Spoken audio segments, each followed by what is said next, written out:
Okay. Okay, let me know if this is working, pretty please. Hi Cyan, hi Lee, hi Mikey.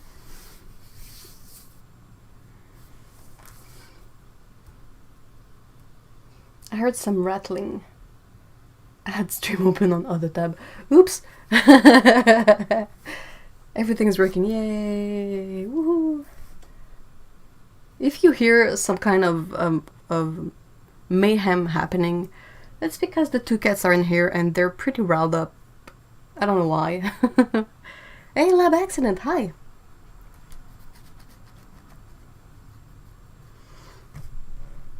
Hey, Veronica!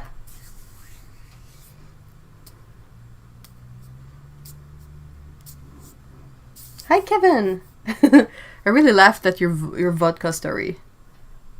Big oops. Would you like more water with your water? Oh, my coffee's too hot. Grumble, grumble.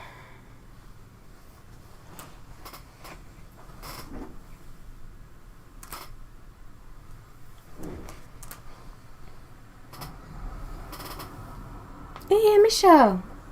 Hi, Annette. Hi, guys. Hey, so nice to see you.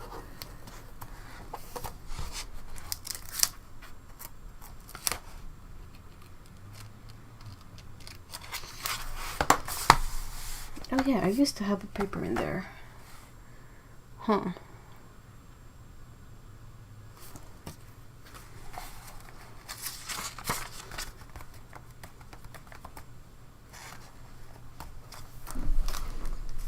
My god, I'm about to get killed. Hopefully not. Let's hope not. Oh, there it is. Nice. Oh, I just realized next week's stream is on my birthday. I get a heap stream. Aww. Yesterday was my birthday, which is why the title of the stream is 1 year older. Did the paints come yet? I forgot when I posted. I checked my PO box yesterday and they were not there yet. But I do expect them to take at least a week. I don't think it's been a week.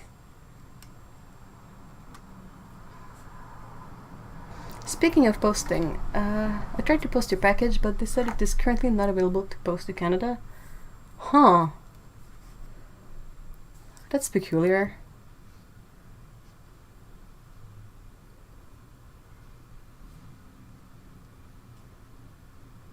Thank you guys! Yes, it was my birthday yesterday. I am officially older.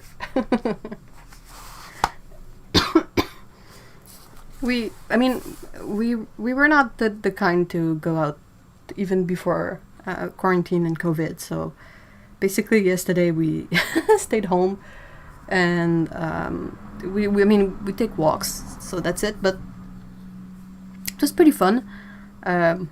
I got to eat some pecan pie and we played the Untitled Goose Game because they had a patch this week that enables you to play in co-op. So instead of having just one goose, we're having two geese, and each player plays one of them, and it's really funny. Aw, thank you guys. She offered the vodka. Oh no, hide! Kevin, hide!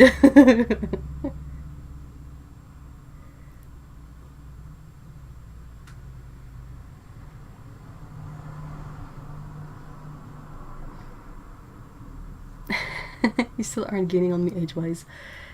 Aww. But, I mean, I think the biggest thing with getting 1 year older every year is that the number keeps climbing, but I don't really feel that old ever. And I'm like, why do I perceive this number to be, like, old? Necessarily. It doesn't have to be, but it's just so weird, this realization I mean, it was the same thing like when you're younger, you're like, oh, I'm almost 20, and then, oh, I'm almost 30, and I'm almost 40, I'm almost 50, and you're like, you reach it, and it's like, it doesn't really mean anything, actually. Happy belated belly button day. Oh, that's adorable. Oh, and since you're here, Barbara, I am much older now. That's just for you.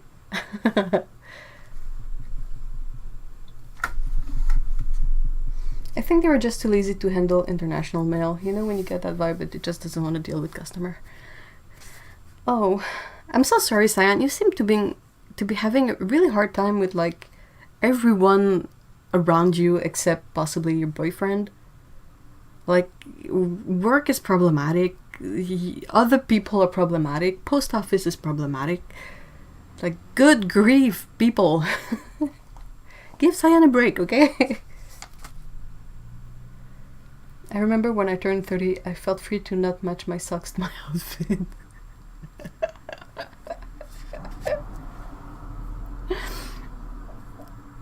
You're such a rebel, Mikey.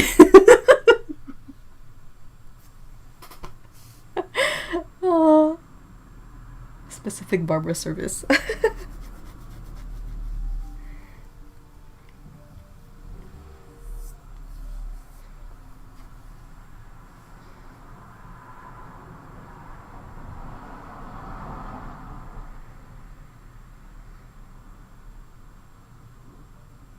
Can't be arsed to match my socks to each other. Well, about that, Mr. E has the perfect solution. He has one type of socks, like multiple pairs, so you never have to worry about matching them.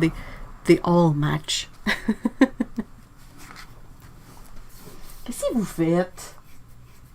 Qu'est-ce que tu fais, Pico? Grande question existentielle.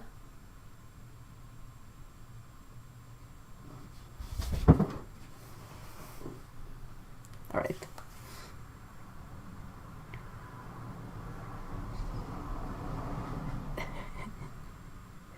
Remember, I grew up in the 80s where we wore Reeboks with 2 pairs of socks to match our outfits. It was a big move. Oh, I see. I think that I don't remember anything sock specific when I grew up.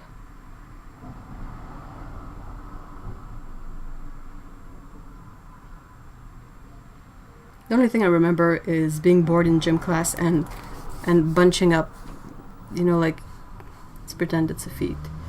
You would roll down your socks until it would make kind of a tubing out of boredom. It's about the only thing I remember. Is it? It's kind of bright, right? Hold on. Yeah, I can't see anything. That's not great.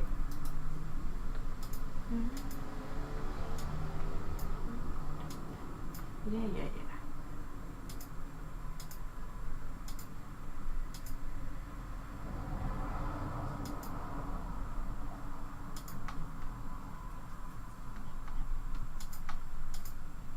There, that's a bit better. It's always a bit tricky because when I boot up the lights and everything, they take a moment to reach their optimal brightness.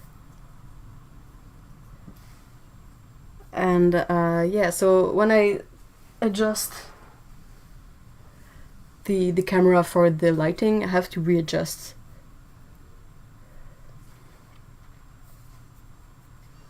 And they discovered the vodka is actually water. I'm being summoned, see you in a bit. Be brave, Kevin. Oh no! Stan says my boyfriend is colorblind. He sometimes takes my light pink socks and think they are his light green ones. I'm surprised you have pink socks though.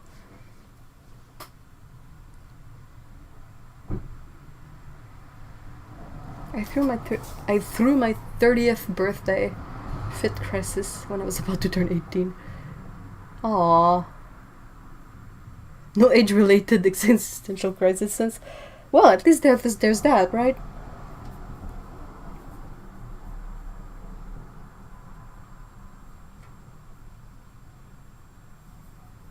Oh, 30 next year? So young. So young.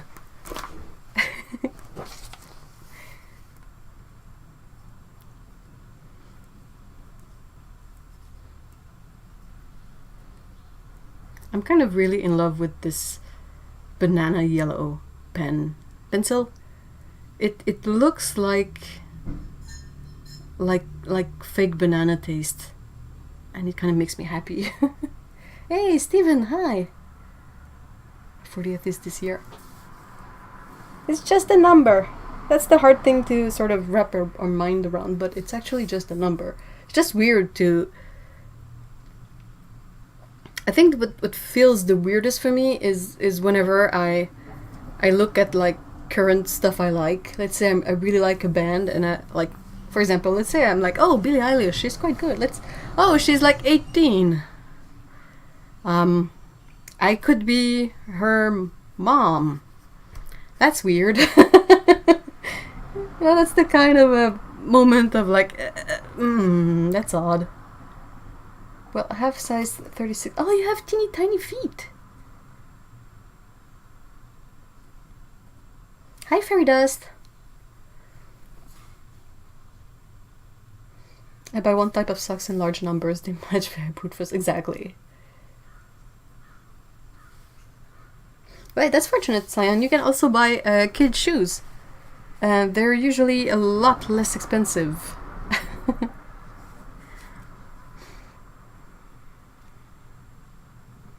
I found the socks I like the most, and I'm wearing them at the moment. I have a bunch. They come in 2 colors, and I have like 6 pairs of each color. But they're, you know, guys, cabin socks. They're like these kind of heathered, and they have like a few stripes at the top. Well, most of them are like for like longer, and they are for skinny people leg. And I'm not a skinny person, and I'm short and stubby. So I don't know why, but at some point they had the same socks, but like they go just above the ankle, and I bought a ton of them. So I'm like, yes, finally socks that fit and that don't cut my circulation. I'm giving away my Canadianness. What, with the socks? Dude, I am wearing Roots. Roots everything. I buy crazy colored socks with cartoons. Everything else I wear is black. Aww. But effing brains, right? I agree.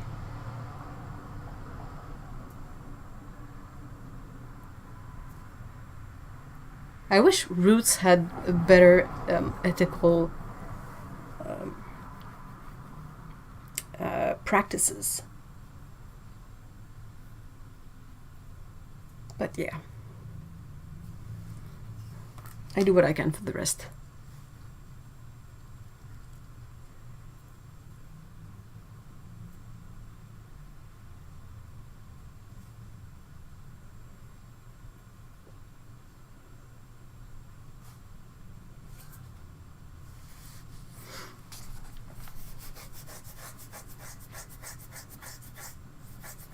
It's the itchy season that's starting. Yay.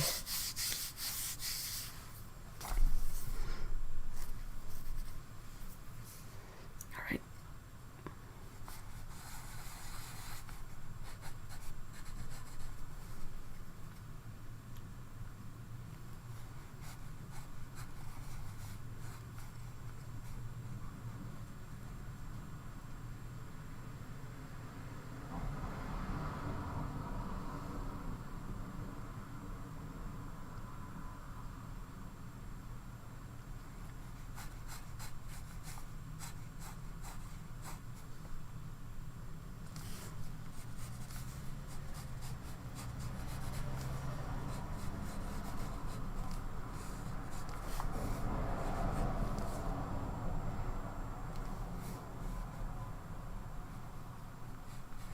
Why is it so warm today, guys?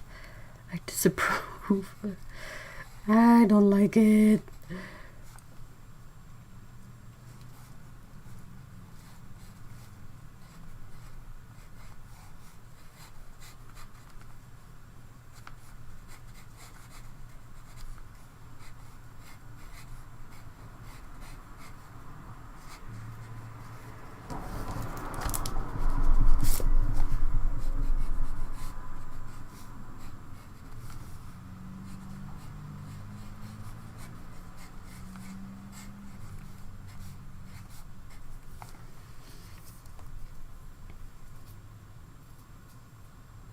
I was more of a disco girl. We used to go to the club every weekend and dance using our fake IDs. Then I became a hippie.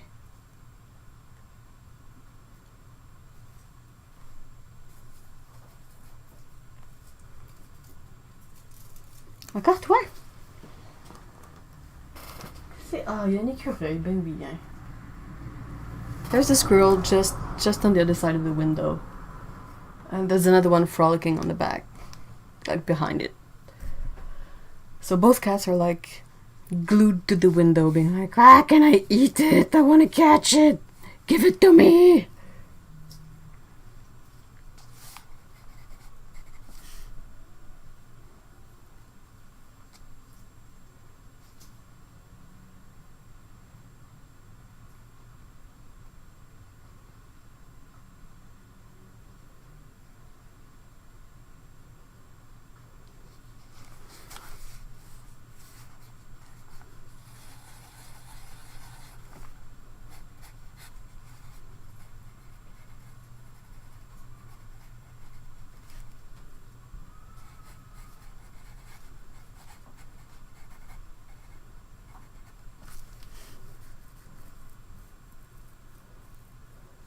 And like most of our group, I am not really a true introvert. I like to talk to people and listen, more importantly.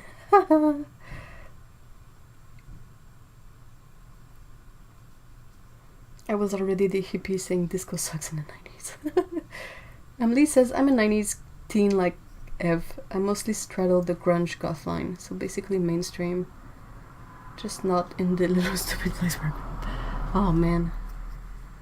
I so wanted to be able to follow the grunge fashion, if you can call it that. But nope. Nope.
I gotta work on commissions tonight. Ooh, what kind of commissions? Lab accident?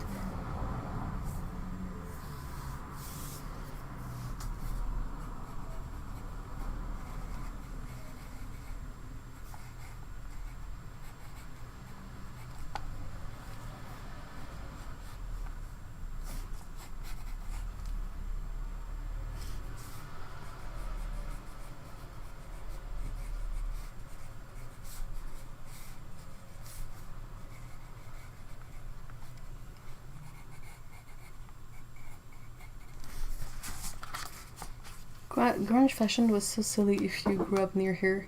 You had seen those checked jackets. Well, I mean, I don't think... what do you guys think about this? But I don't think any trend or fashion creates new things to wear exactly. I think sometimes it's just that something becomes more predominant, like both on people and in stores, so that's what people buy because it's the hot thing of the moment. Star Wars The Old Republic character painting commissions. Ooh, lovely.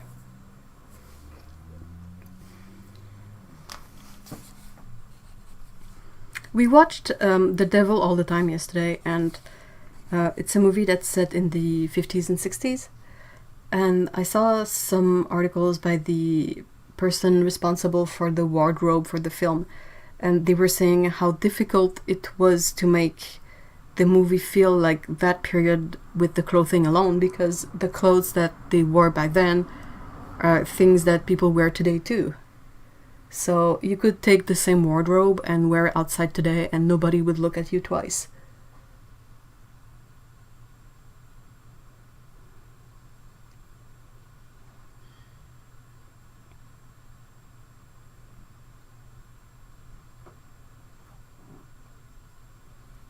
So yeah, I think there's a bit of that.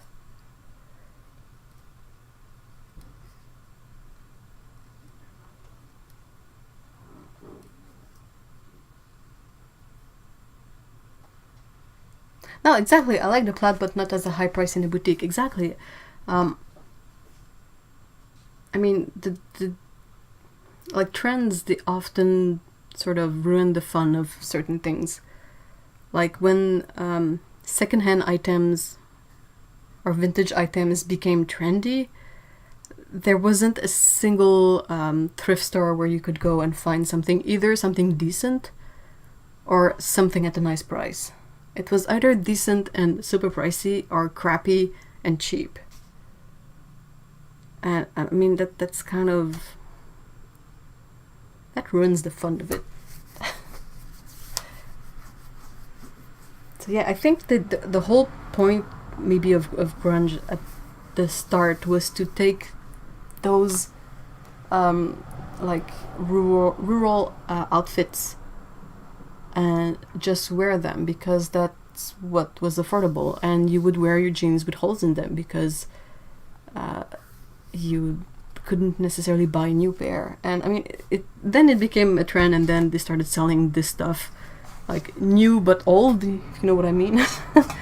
Made to look old but actually new. And that's kind of a bit... that kind of takes away perhaps the intention behind wearing those things, but...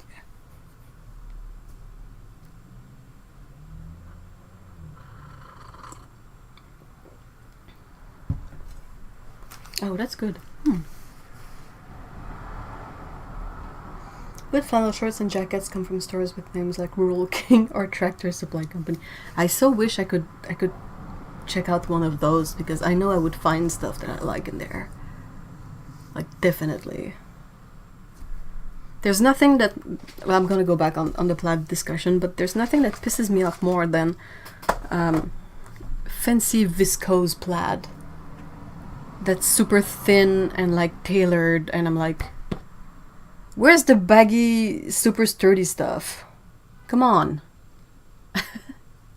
I don't want that fancy, prancy woman stuff. Ugh.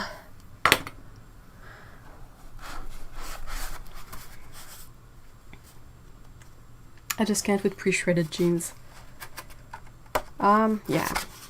I kind of can, though I don't really wear jeans right now. I haven't worn jeans in a long time, but the thing is that whenever I use up my jeans, I never wear the knees first. So if I want a pair of jeans that has like some wear and tear on the knees, well, I kind of need to either what's the word I'm looking for? I either need to modify the pants myself or buy pre-shredded stuff, but it depends. Sometimes they go really too far with pre-shredded stuff, and it's like you try to wear them and your toe keeps catching in all the shreddedness. Ugh, no, it should be brushed cotton or better yet wool. Well, flannel is fine. Is flannel brushed cotton? And I will take like regular cotton too, because that's a good way to wear plaid and like when it's a tiny bit warmer but still have awesome plaid. You don't want plaid as a pattern, you want it as a fabric. Exactly. It's often, well, the places where I usually get my plaid, they don't have the printed kind of plaid, because that's just stupid. But yeah, they often have like viscose or like some sort of blend, and I'm like, ugh. Bleh, not what I want. Buffalo plaid polyester. I like, though, you know what? I really find it funny when they have buffalo plaid fleece jackets. That's kind of funny. Flannel is brushed. Oh, okay, good, good. But they still sell those pre-faded jeans with the weird patterns, stone wash. Was it acid washed? Acid wash was kind of funky.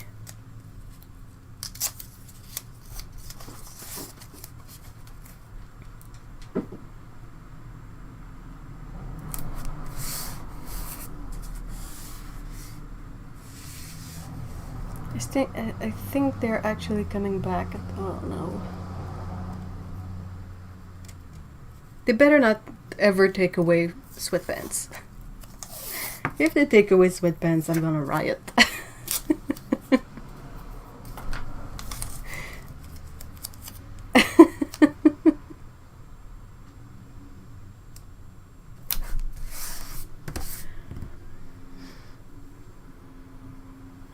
Boop. Man, I just want clothes without synthetic fibers. Just no plastic. It's surprisingly difficult. Yeah, I agree. The only way that I kind of allow plastic in my fabrics is if it's recycled. Like sometimes they have Reprieve, which is made from plastic bottles that are recycled. So, I mean, it's not ideal, but if it's usually a blend of Reprieve and like cotton, so I'm like, oh, okay.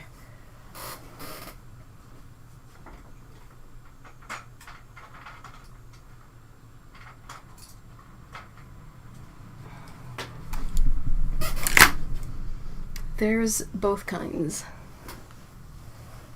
I don't know, I haven't bought clothes in a mall in many years. Aw. I wish I could go to a good thrift store. I used to do that like a long time ago when I was in Quebec, and like hand-me-downs and vintage stuff was not exactly the trend. And you could find some really great items, like not too worn, still wearable, really nice things, but the last few times I've been in the thrift store, it's been a disaster because it's mostly filled with all those cheaply made garments that are made to be worn twice and then thrown or given away. I'm all hoodies and camo pants. Do you tend to be like colder rather than warmer? Like, do you ever wear shorts in the summer, Cyan?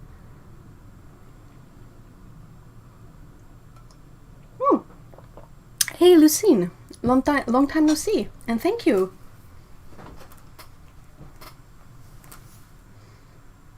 I've never owned a denim jacket, 1,000 pair of jeans, but no jacket. Steinbrush Studio. Hey, hi!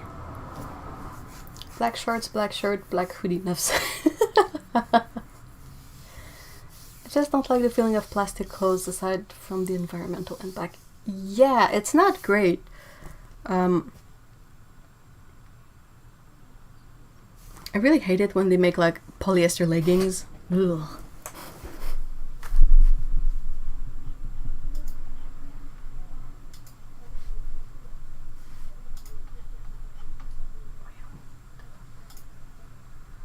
Are you...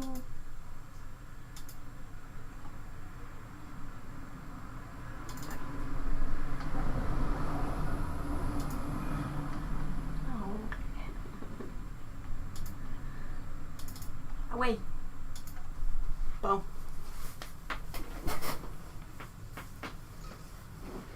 Thrift stores are... Hey, Kevin! You survived!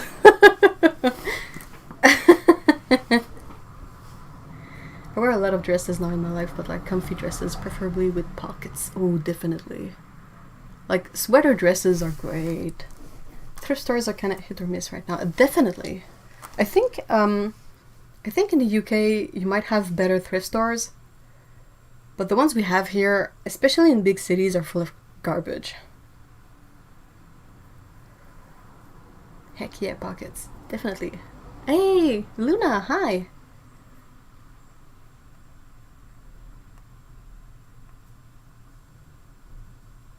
Hey, Bucks a Pint, hi guys!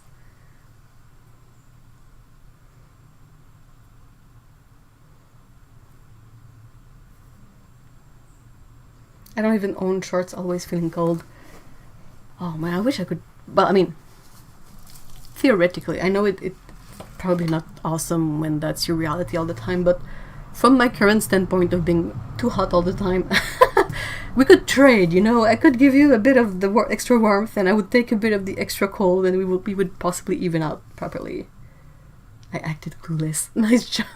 I didn't do anything.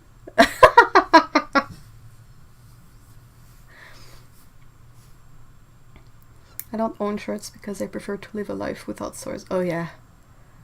Definitely need to shop for shorts. I have sweater shorts. And they're cut in a way that doesn't chafe. But I hate having to wear them. Yuck. There's some decent thrift stores around here. Ah, you're so lucky, Lee. I miss it so much. Like, there's one around here that's well, there's one that's only books, which, I mean, that's perfectly fine. I found some really great books there, so not complaining about that one. There's another one that treats vintage clothing as fancy designer wear and has price tags that make no sense. And then, I don't know of many other around here, but the ones I've been to were really depressing. Is that Arches paper? Definitely. It is Arches Cold Press. I do own one pair of shorts just in case my AC dies. No one wants to see my old white skinny legs. Aww. I like shorts even in the cold, no vital organs in the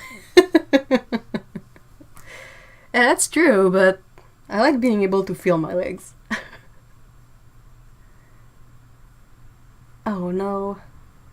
Luna says, I wear only long trousers. I had as a kid 3 or 4 very bad sunburns on both legs in the summer. Oh, that's not great.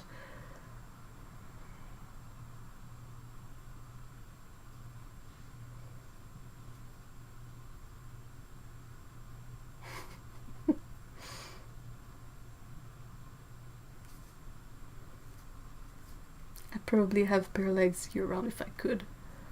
Oh, I would have sweatpants.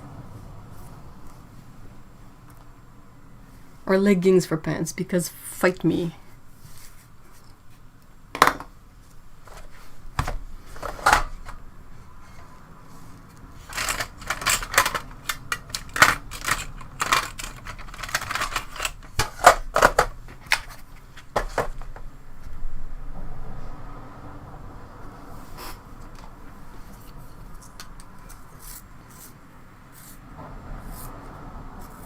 The Mennonite Central Committee runs thrift stores that have good prices. Oh! That sounds really useful rather than sad. I think you guys are probably, like, many of you are familiar with Value Village. There was one of them near my home when I was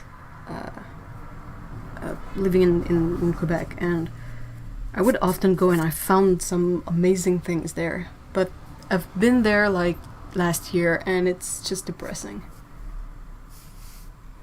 There's always a fair bit of fast fashion polyester in the mix too, but there are other options.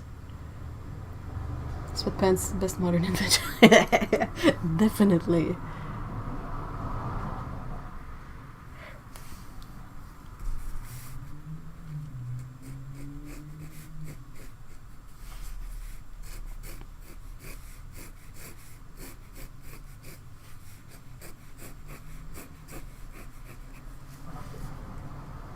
Yeah, there's Value Village here too. How is it? I mean, the ones I've been here were really depressing. One of them had clothes with, I think I mentioned it, had clothes with holes in them. And I was like, no, that's supposed to go in the trash or in the rag pile, you know. The stuff you use when you have some mess to clean up or you have to wash the bath and then you discard it or you wash it. Anyway. At the old dance studio, the ladies would routinely shake their heads and gasp at me when I went outside because they always wore too little clothes. Dude, it's better be a bit cold than a bit sweaty, right? Here we have Goodwill and Salvation Army and a local mission. The Salvation Army store isn't very good though. I don't think the Salvation Army is a very nice association either. I can see where it would be useful, but I think they have some skeletons in their closets too. And a similar brand called Talise that is a for-profit like Value Village, but tends to have better quality and lower price. Oh really? It's for-profit and it has better prices. That says a lot.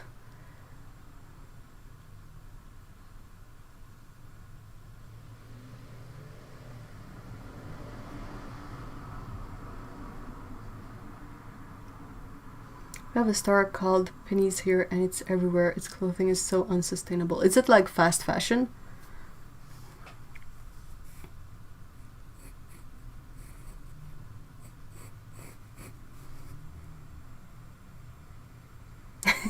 Yeah, Elise is definitely my cold-dwelling sibling or something.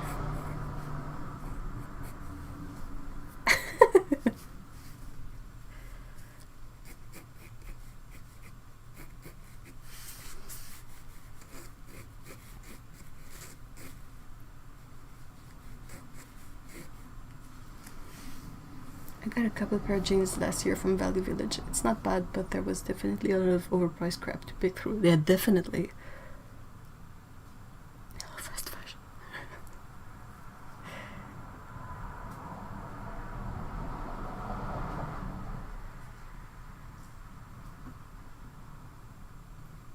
When I go to Value Village nowadays, I spend most of my time in the kitchenware area.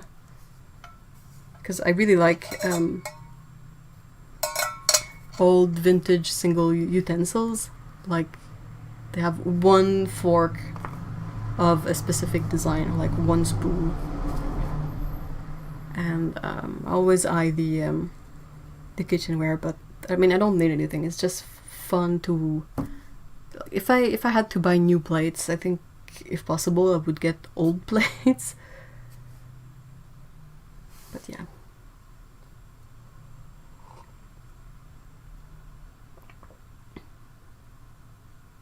Oh, that's amazing, Amisha.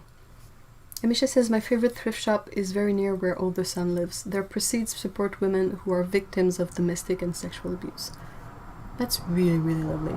The most common place where you can sort of drop off your used stuff, pretty sure there's a word for it, but I don't have it in mind right now, but their whole point is that they provide work for people who have a hard time finding work. And I think that's a really nice thing too. Like you give your stuff and the people who work there, like cleaning it or cleaning, I'm pretty sure they clean everything they can, and sorting it out and sending along and all that. They're people who would maybe not be employable anywhere. And I think that's really nice. It's called reinsertion, I think. The Mennonite store used to be really neat. That's where I got most of my tables and stuff for $5-20. Oh, that's awesome. On the East Coast, they have these magic thrift stores where they just take in the bales of clothing before they're shipped off. What do you mean?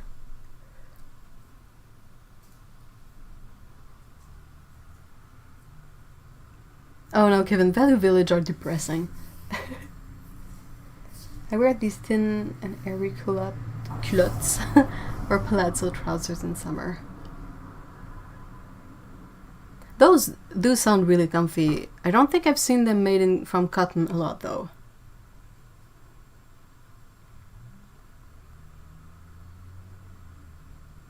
Hey, Phoebe!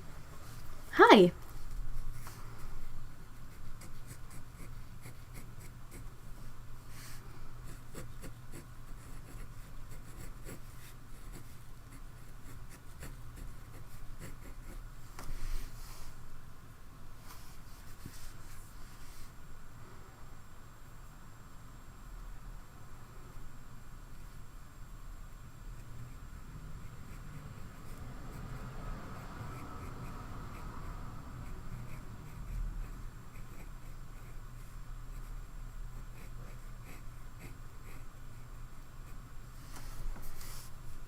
It was my birthday yesterday.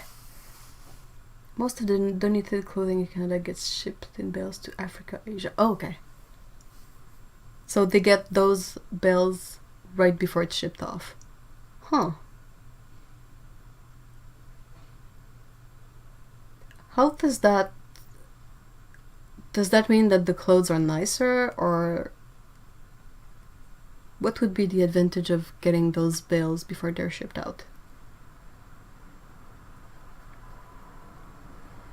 Not looking forward to winter colds. Oh man, I like the cold. I don't have much secondhand clothing stores in my area and no thrift stores. Oh. So there's a line of thrift stores based in Nova Scotia who takes the bales before they're shipped and sells off the item, like $2 for a shirt, $3 for pants. Ooh. No sorting by brand, they're just in big heaps, but you can get great deals. Oh. That sounds epic. Wow. Hey, thanks Phoebe.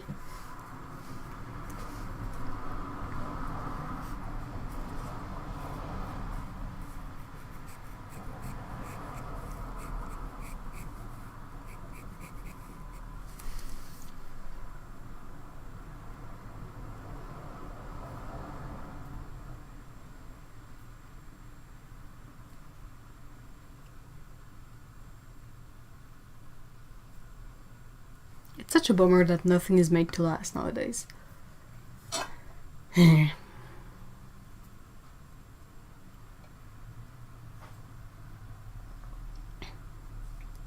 Whenever they have something like that's new and trending,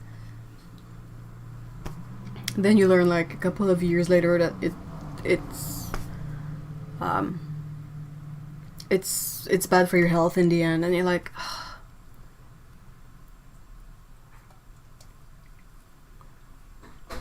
Catober is in how long? About a week? Less than that? 5 days? 4 days?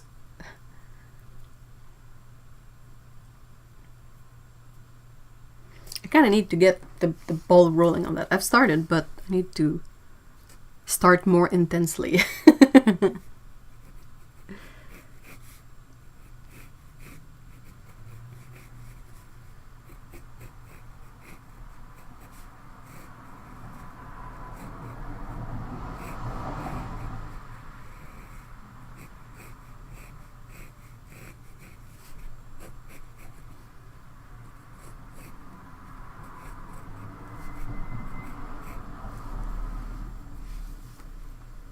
Thursday is October 1st.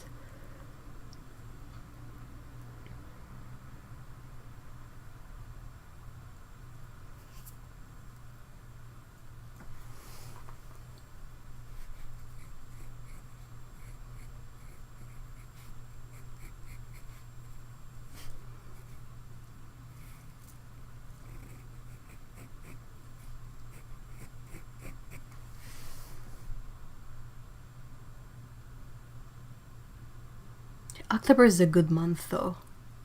It's the Halloween month.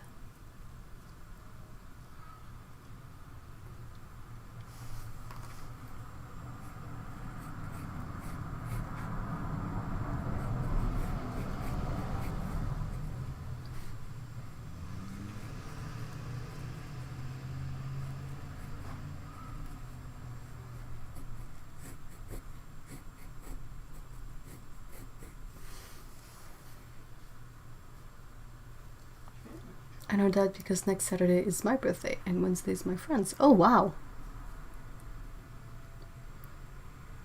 So you're an early October baby.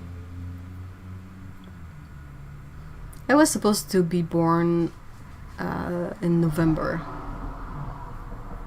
but I think I came 6 weeks early.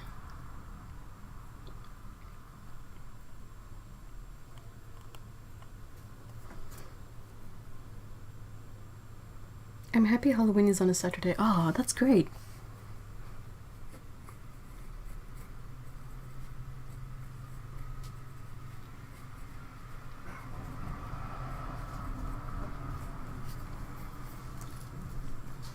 Hey, Otto! So sorry I'm so... Oh, it's okay. No worries.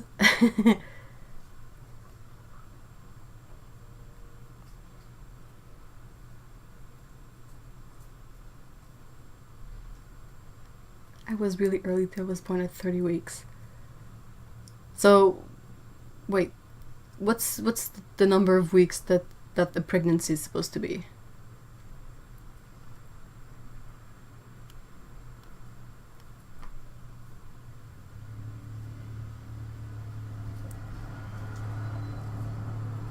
First, I'm so excited for October 1st year that my hubby is a little excited about Halloween and I'm more than... Well, you have 5 little decorations and 2 cats now. You gotta put some hats on them or something.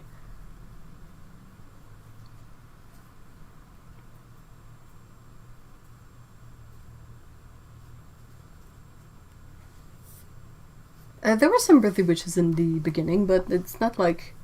I mean, it was... My birthday was yesterday and you sent me wishes yesterday, so... It's all good.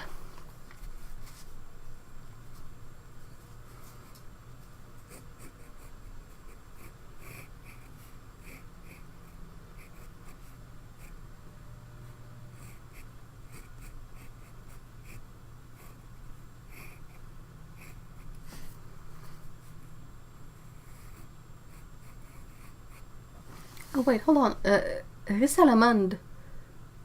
Risalamande. Est-ce que I got distracted with my French here, but is it rice with almonds?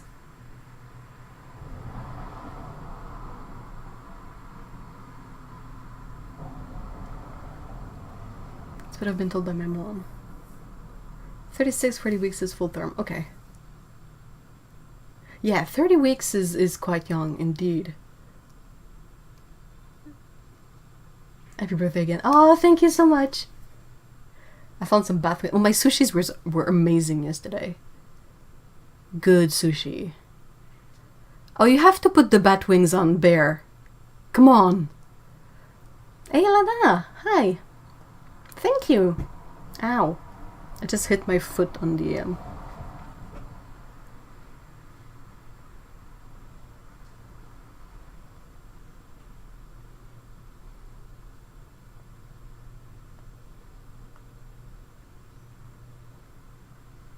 Thank you, Luna. Thank guys.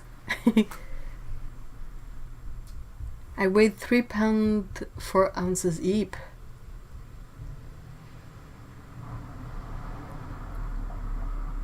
Yes, and whipped cream and hot cherry sauce.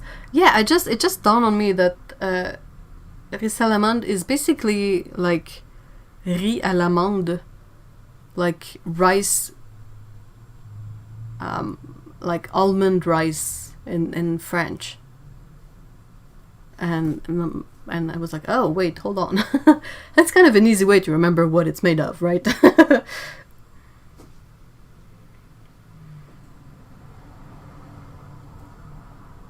Misha, regarding the paper, I would maybe get her the tiny, you know, the tiny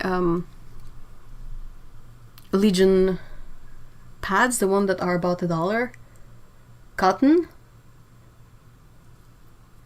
and maybe like a small-ish sketchbook of cellulose, so that if she wants to play with mixes, she can do it on the cellulose paper. But like you tell her that the best result for the paintings would be on the smaller pad.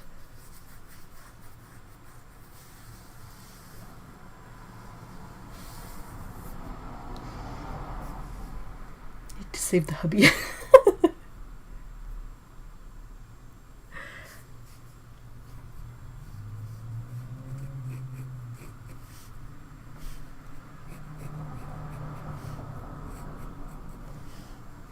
I've lost all my cats. I'm all out of cats.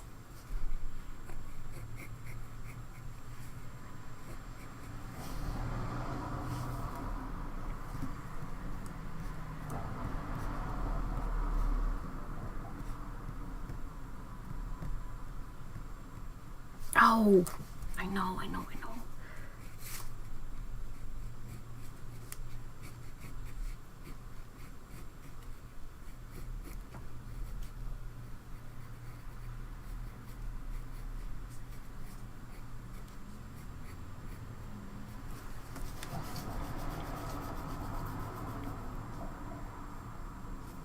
Oh my gosh, Stain Brush Studio, manners, please.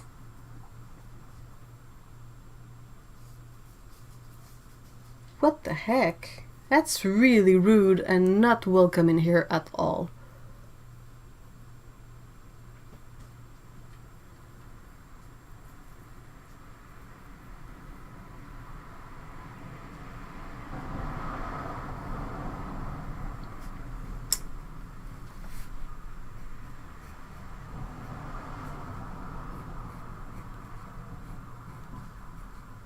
You must be new here.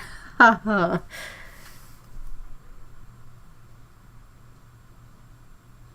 I just figured it out. I have one of those Legion mini pads of cold press cotton, some sheets of Strathmore pre-cuts that I'm just not fond of, and I'll get her a pad of Canson XL. That's amazing! Yeah, the Canson XL is super affordable, and it's really good for just, you know, practicing brush strokes. Hold on, let me boot this person.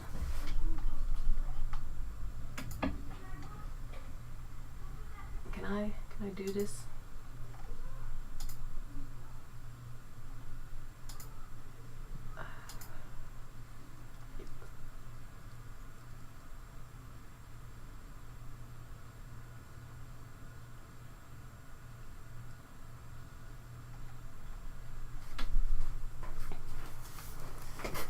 No worries, I timed them out. And if they come back and are being rude again, let's just boot them. A Stain Brush Studio was being really rude in the chat, which is not something we support in here.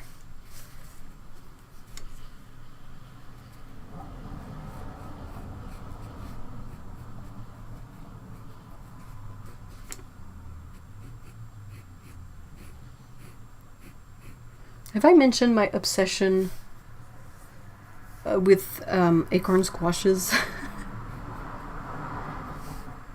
T'es de retour, toi? I have a cat again.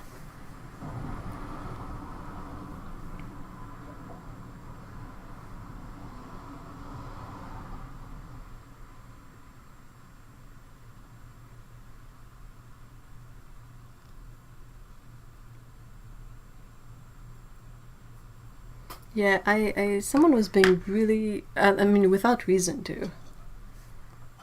The good stream. Dude, if I want drama, I'll either go on regular YouTube or watch the news. And I don't like drama at all, so pfft, no thanks.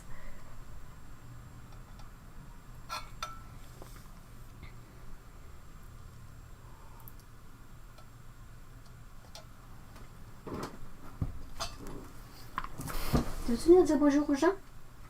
Non? T'as d'autres choses à faire? Ben, écoute.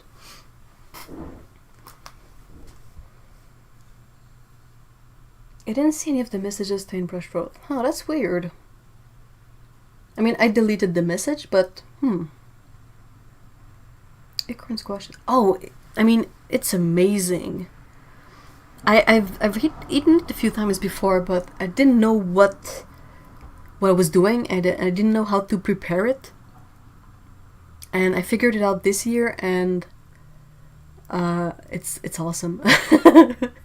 It's so good. It has the texture of like mashed potato, but it's a tiny bit sweet, and you can eat the rind, if I can call it that.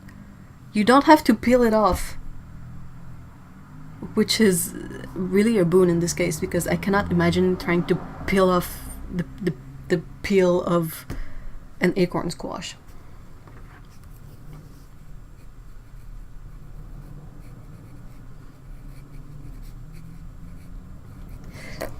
Sorry.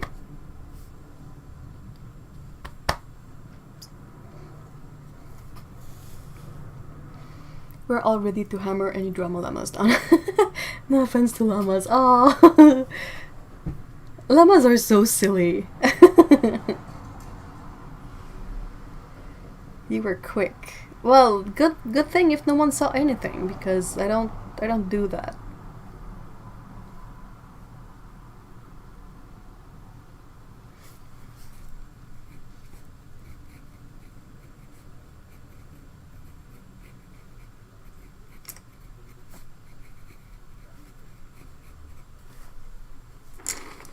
I'm back. Save the hubby from Ninja Cats trying to steal his tater tot. Aww. I'm supposed to be in live chat, so I don't know what's happening.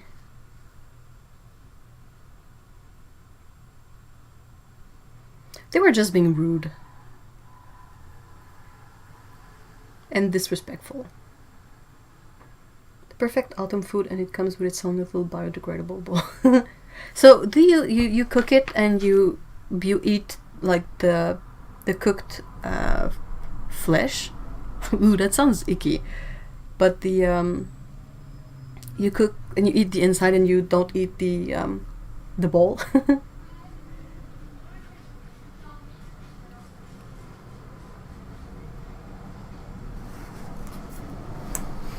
Is everything okay?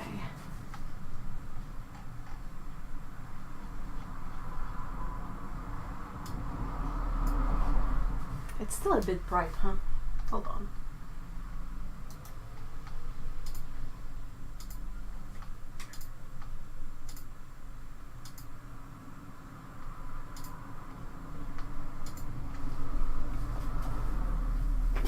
Salt.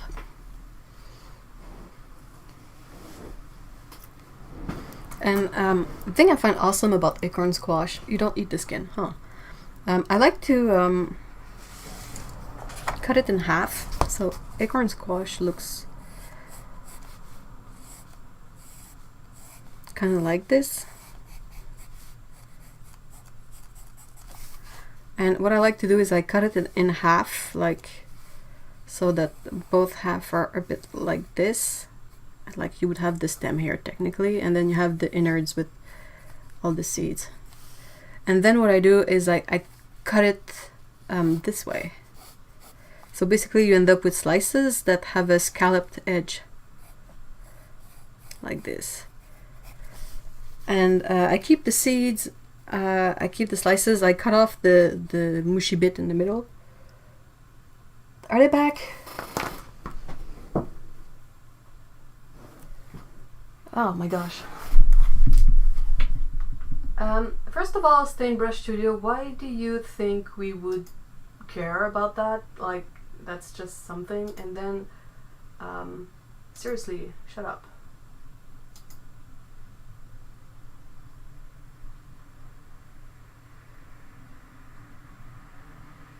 Oh yeah, with dental issue, the skin gets a bit rough.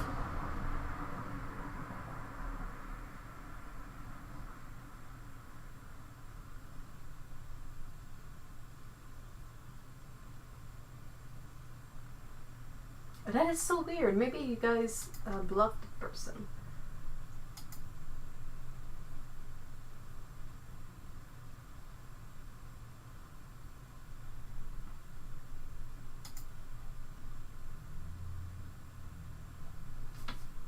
Oh, Kevin, are you... Is it because of that, the rude person?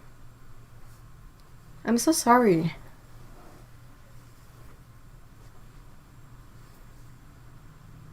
That's really weird.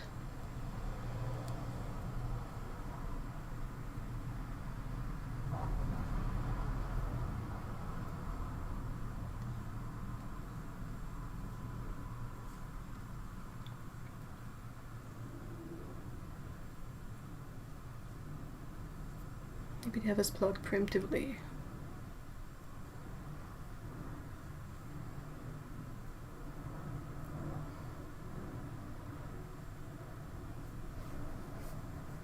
I'll boot them. Hold on.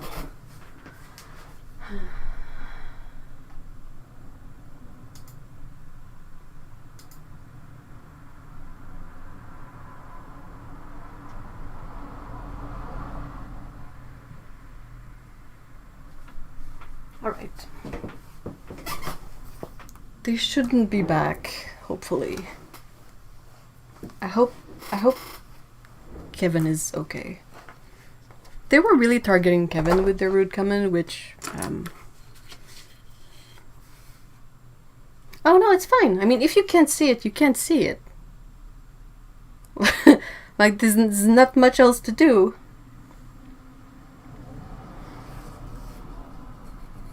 I'm surprised that there's a way to go around the mods, though. That's kind of like good to know in a way.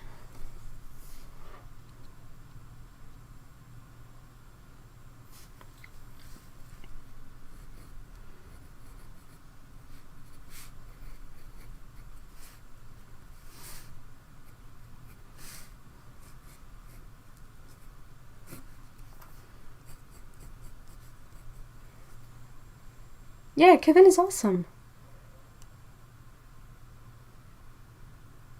I think Kevin might have left, though. I hope it's not because of... Well, we will see later.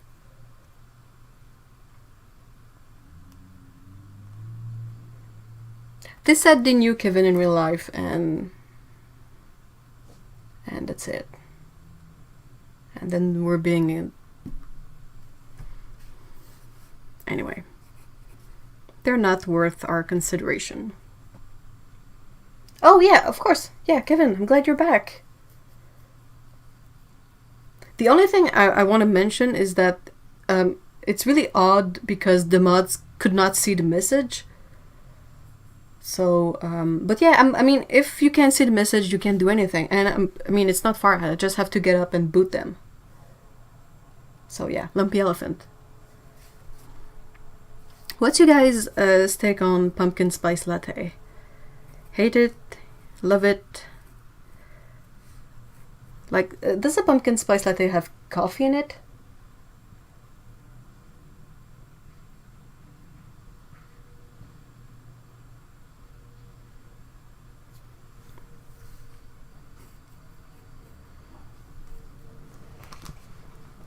Yeah, we love Kevin. Completely welcome in here, of course.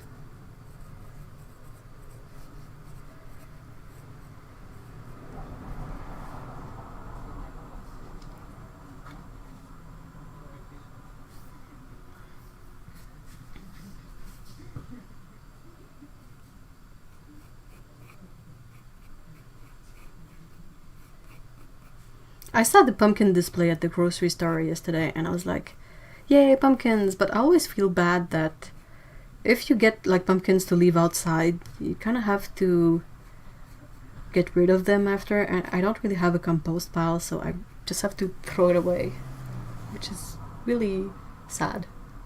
I have never had it. Okay, phew. I was like, I have never heard of it. I'm like, that's impossible. Everyone has to know the pumpkin spice latte. I suspect I'd love it. Usually, yeah, PSL has coffee. I was very... Allô, Scott? Bonjour. Tu veux-tu venir voir les gens? T'es bien arrivée vite, ma fille. Allô? Attends. Oh non, va-t'en pas. Viens dire bonjour aux amis. Et voilà. Et voilà. Croche babou.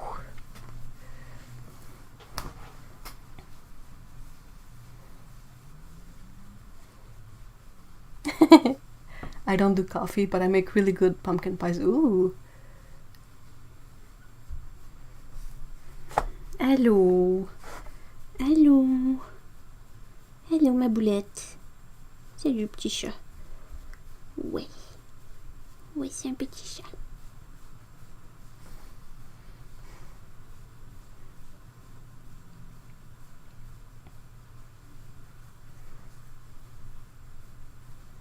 Gingerbread latte team.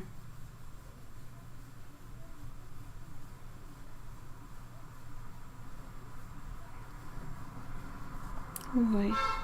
Oui. Oh, ça fait du bien.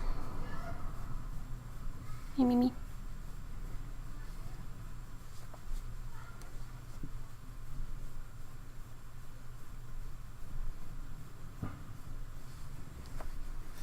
Ça fait du bien, ça. She's super itchy from her allergies. Poor baby girl. Scooty Pula Tuna Face. That's you. That's you, Tuna Face. Hey, my baby. Ooh.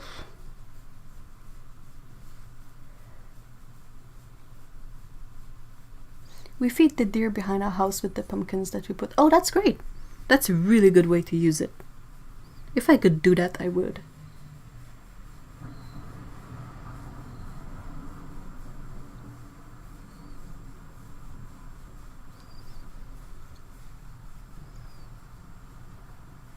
Hey, Minette. Oh. Qu'est-ce qui se passe, hein?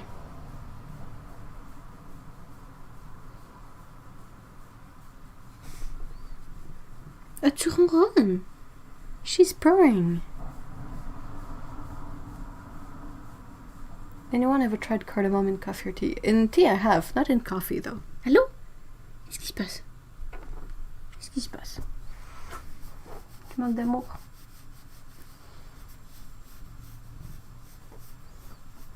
Someone is love deprived in here. Hmm. Hey, ma grande fille.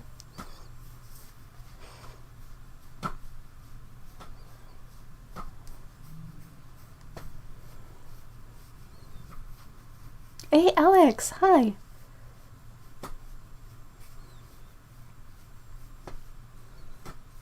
Hmm?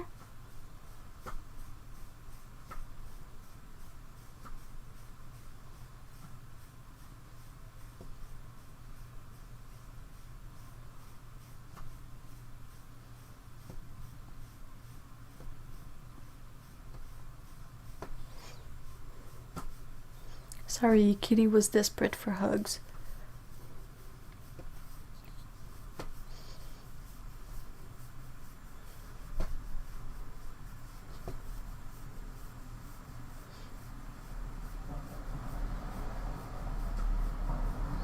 That sounds great, Amisha. 1 part ground cloves, 4 parts ground ginger, 4 parts grated nutmeg, and 20 parts cinnamon. That's my type of blend. Hello? Qu'est-ce que tu veux faire? Tu veux-tu venir ici? Tu vas être avec moi? Mais sur ta chaise. Achou!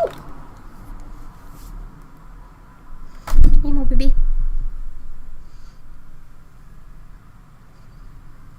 Et mon bébé. Oh, c'est pas facile d'être un bébé chat.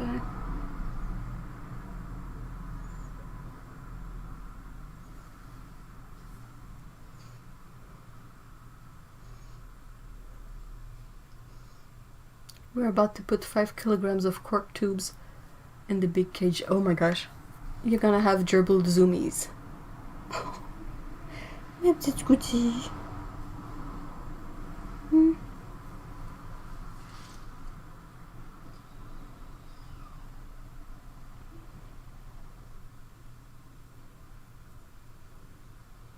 Oh, I like cinnamon everything too.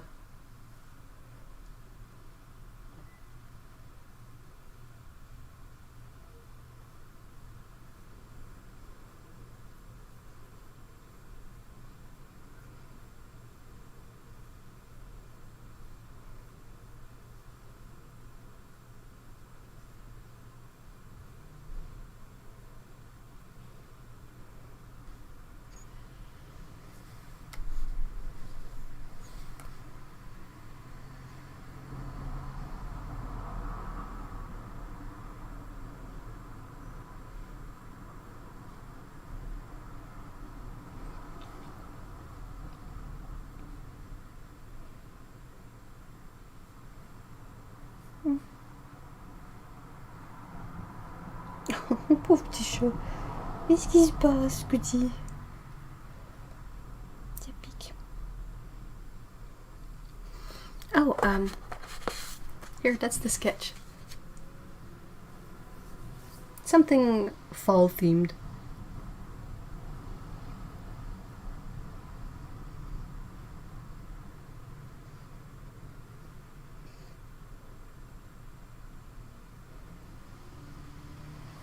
Ça pique. Doucement. Doucement. Ah, mon pauvre chat.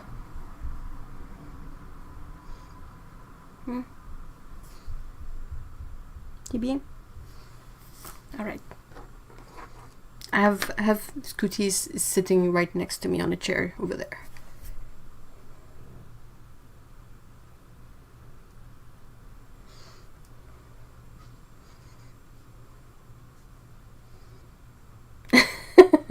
Lumpy elephant sketch. Hey, Kevin, do you have any news on the kitten, your backyard kitten?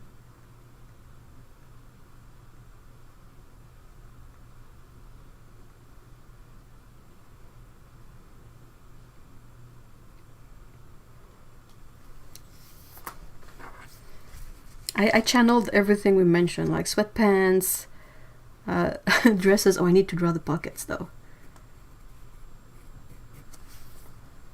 Leggings, sweatpants. Oh, thank you so much, Phoebe.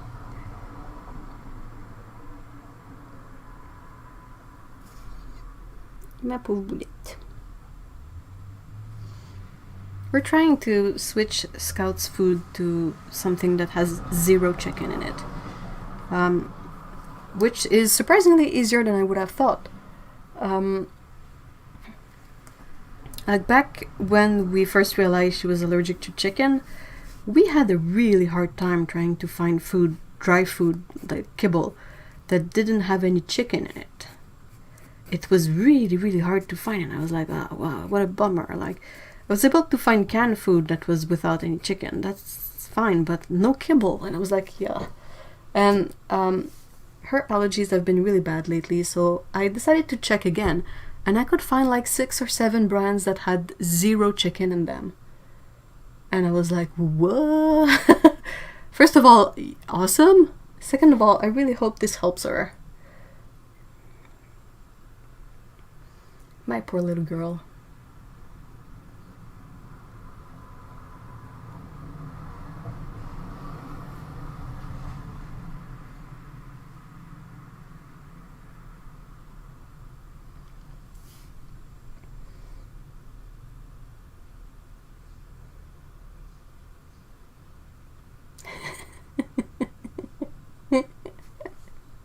Alex says, Dexter is a diva and a half. Was on call last night and he's like, now is my chance for the song of my people. And apparently my mic is strong enough, people got a concert.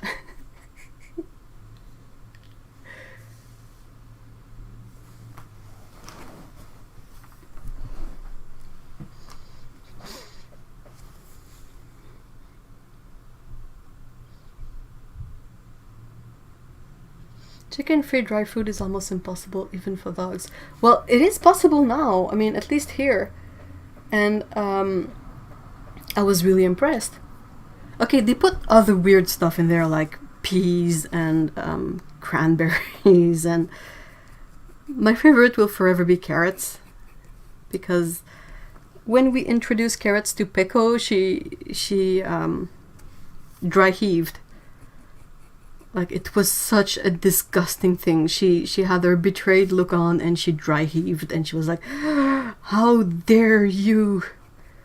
Like, it was the worst thing ever. And then I see like that it's in certain cat foods and I'm like, did you not get the memo?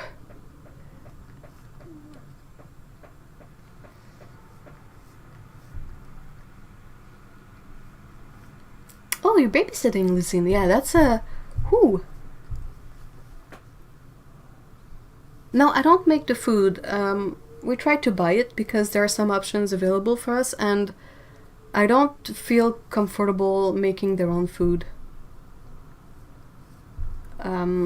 Since cats need stuff like taurine and ash in their food, and I don't know the dosage and everything, but yeah.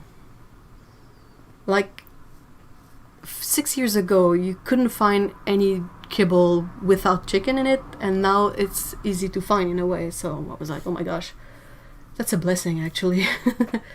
Oh, you mean Ryan? Oh, his name is Ryan. He saw the vet and got the all clear apart from being underweight. He's getting a little chunky, which I'd rather. Oh, I'm glad. That's great. Ryan, it's such a great name.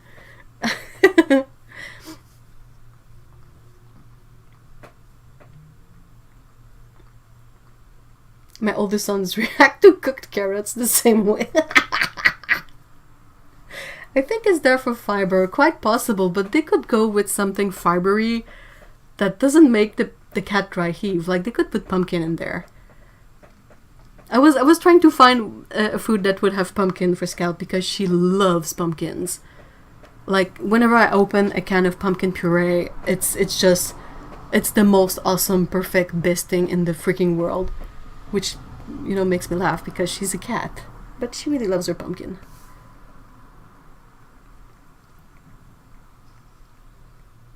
That makes sense, and I didn't know that. Thanks for sharing. Oh, no problem. It's something I considered because I was like, oh, like with food allergies, it's difficult, especially when I couldn't find anything that had no chicken in it.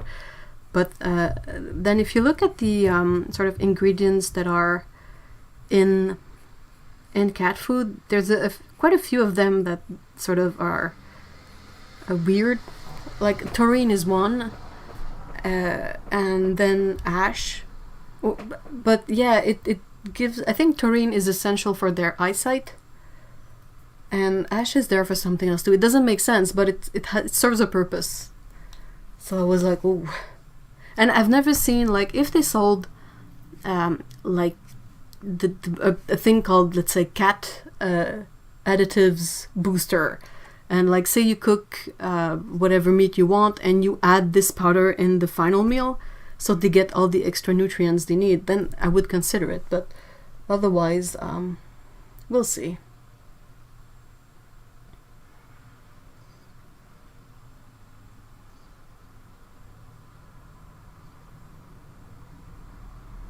Still has a lot of anxiety around people. Yeah, that's understandable. Perhaps he was like left to his own device and doesn't associate people with good things yet. I'm going to speak for myself, but I know Ev would agree with me too. Everyone is welcome here, no matter your gender, race, age, sexual orientation, anything apart from being mean to people. Exactly. That's exactly the that's like the one like statement about the live streams, is that if you are being mean to people, you get the boot.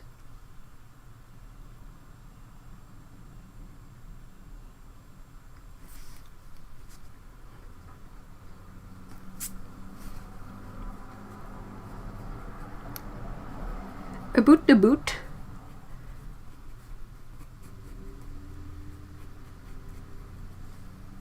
Non, gratte-toi pas, Minette. Pauvre bébé.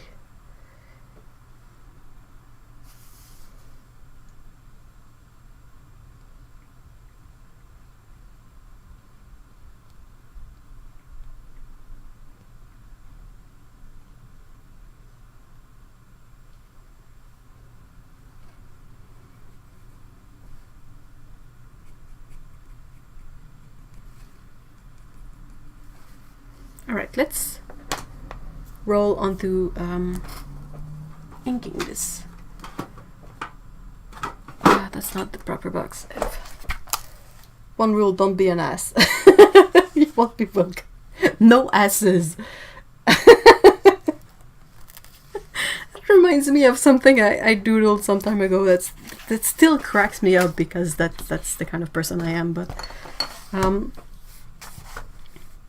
I needed to draw something that would basically be don't be an ass. So that's technically what I did draw. Hold on. You'll have to excuse me. It's a tiny bit crude, if you can say that. But that was basically an ass and a bar on it. No asses. Sorry, that cracks me up.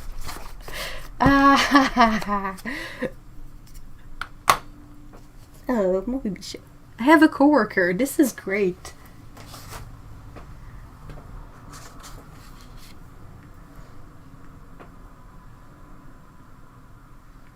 What is Wheaton's law?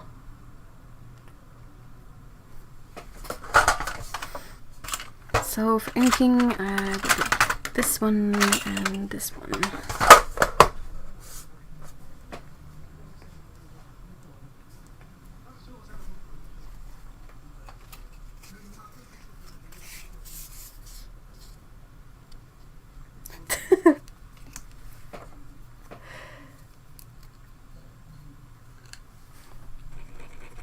This one always needs a bit of a warm-up. It also likes to put ink everywhere. I haven't mastered the technical pen at all. Not one bit. Oh, okay. That's a good law. That's a really good law. That should be a recognized internet. Can you imagine? You go to enter let's say a coffee place, like a cafe, And on the window, they have the usual logos, like something like you cannot enter if you have a dog, or you cannot enter without shoes. And then the third one is the ass one. I think I would die laughing. No buts.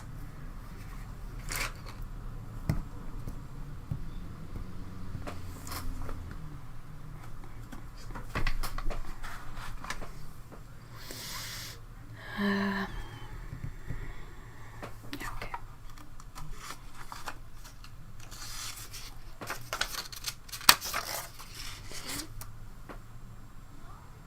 A technical pen.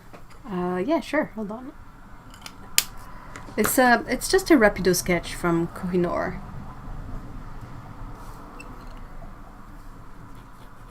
I got the 0.35. And what I like of this is that it's not disposable. I can refill it. And I was looking for a sort of fine liner that I could refill, because throwing out a full plastic pencil when I'm done just bothers me so much. So I thought I would give these a sketch, because give these a try. I can speak, because you don't have to necessarily hold them super perpendicular so they write. You can hold them at an angle, and they're a tiny bit more convenient for that than an actual rapidograph.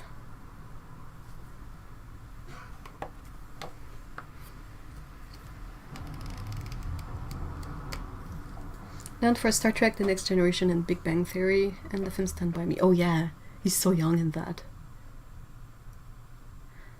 No smoking, no non-service emotional support animals, and no asses.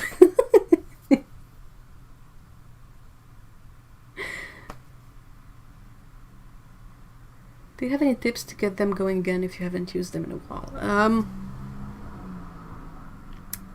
What's the filling mechanism for it? It depends. I've had a few issues with this one, sometimes being a bit dry, but I would just keep going at it and it would come back. So I don't really know, and I've never used the actual technical pens. I think if it stops working, it might be that it's clogged and you might have to do a full cleanup and rinse, but I'm not super knowledgeable about that. Maybe YouTube would be a better source of information.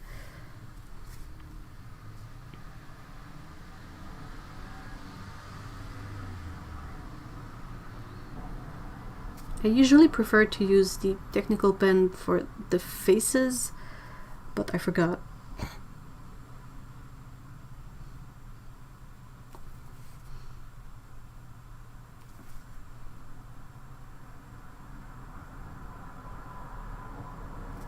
Ugh, my hands are clammy. This is not good.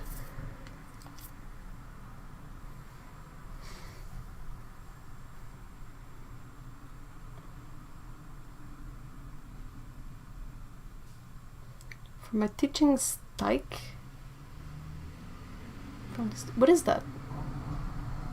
Oh, style. I can English, of course.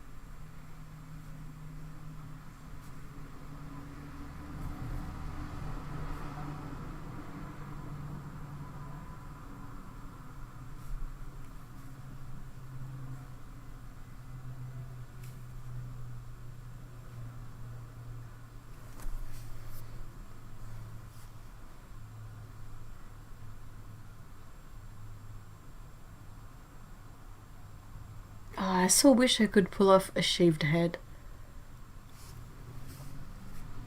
Maybe I could if I was less of a spherical person.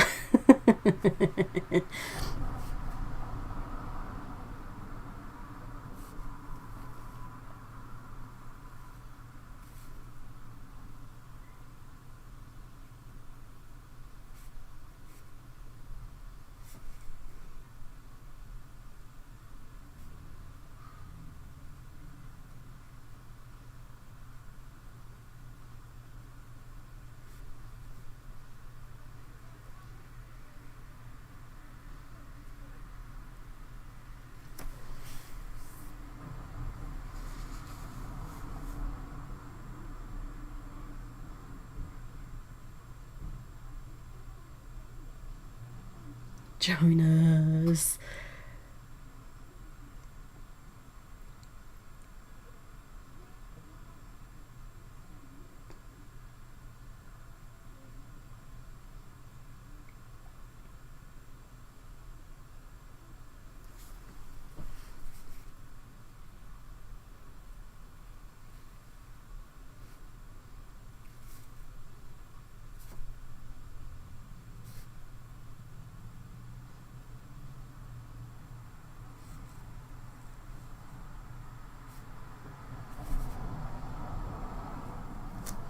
Hey, that's a scout hair.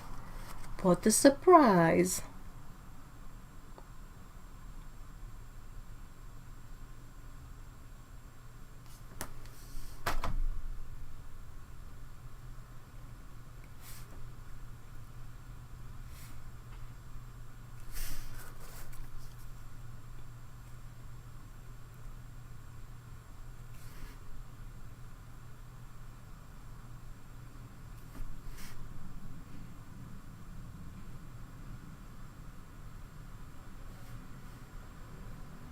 It's such a weird stubby tail.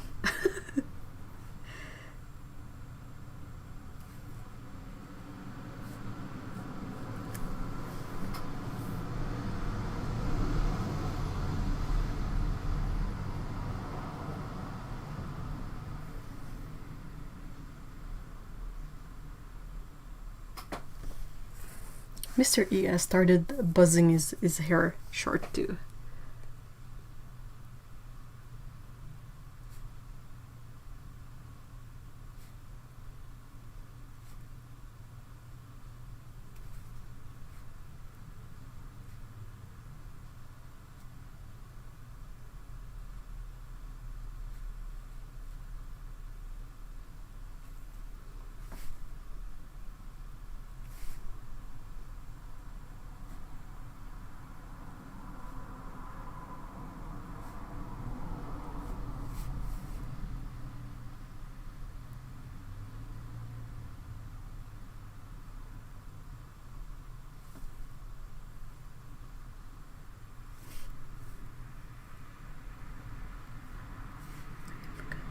This one was supposed to have a hoodie.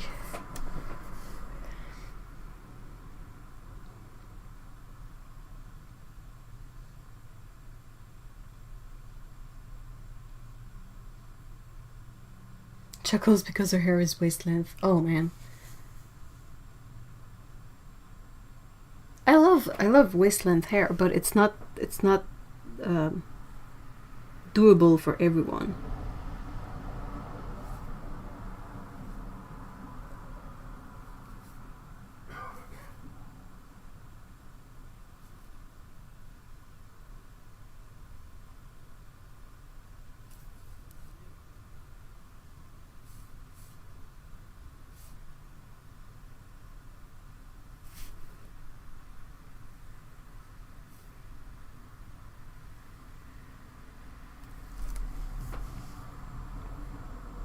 Thank you for showing the technical pen. I've tried one and it seemed a little fiddly because of having to keep it upright when drawing, and the deep tips seem sharp. It is literally like a really small tube cut like straight. So yeah, it's kind of sharp in a way. So you have to get used to it. Do you think it's something you get used to and get around? Yeah, I think so. You might try it on different papers too. I think it's something that is possibly meant to be used on smoother paper, possibly like Bristol.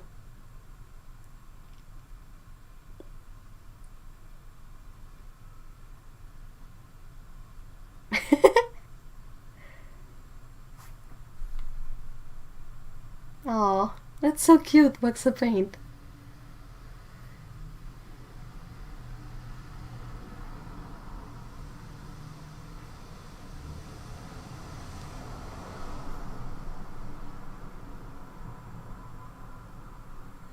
My mom was obsessed with me having short hair when I was a kid, so I still prefer to keep my hair relatively long.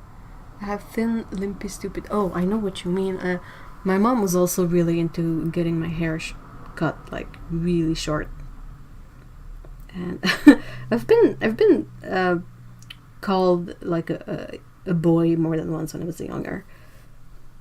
So I think that's kind of funny, but yeah. So I cannot tolerate long hair anymore. But I did let it grow until it was lower back once. But I have curly hair and it's a hassle and it's really thin, so I'm like, ugh. Too much trouble.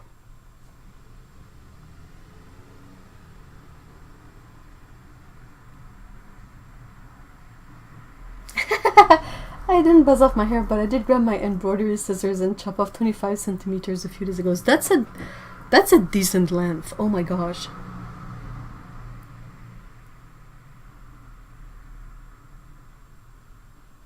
The ugly length again. What is that? Is that when they grow out and like there's a stage? It's like the ugly stage of a painting, but with hair.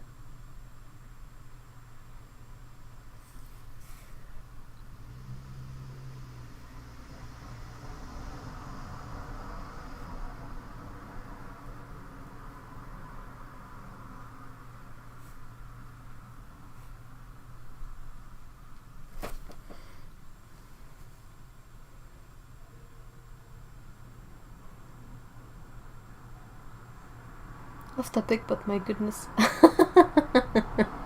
Oh, I'm glad you love this one. This one is wearing like a baggy sweater dress with pockets.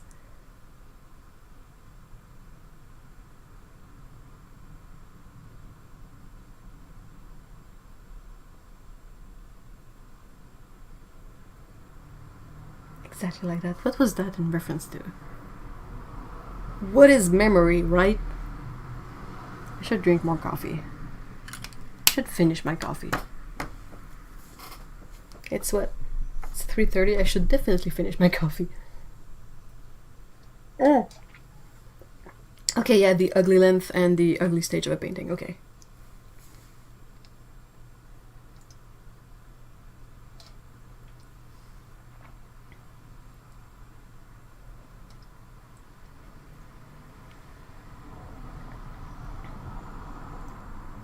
My hair is curly, so I really don't bother with haircuts.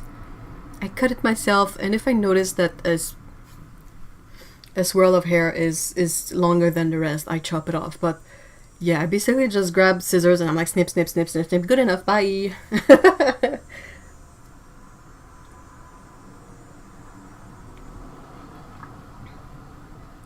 My ugly length lasts 5 inches. Why do you call it that though? What makes it the ugly length?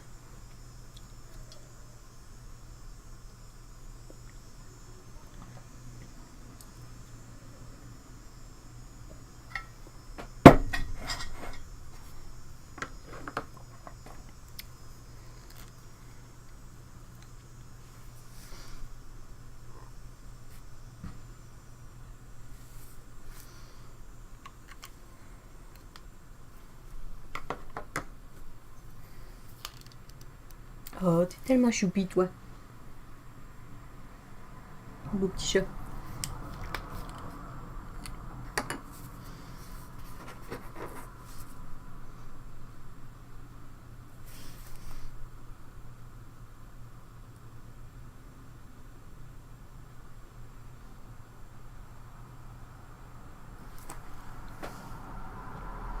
Because it makes the shape of my face look funny. Oh, okay. So once the hair is longer than your chin, you're fine. Right?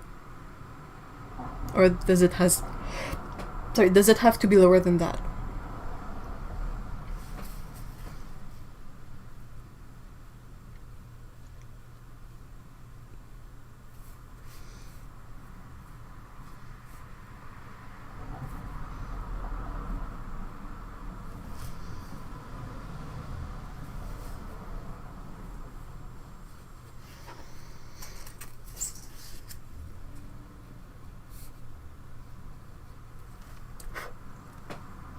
Another cat hair.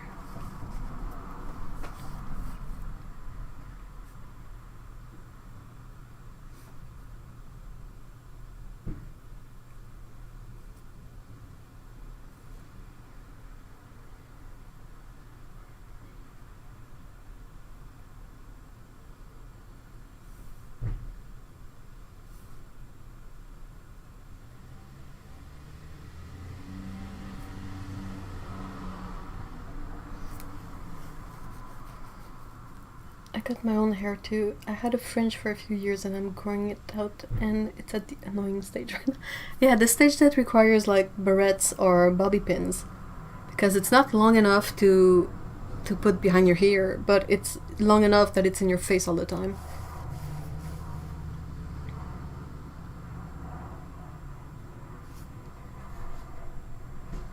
Huh.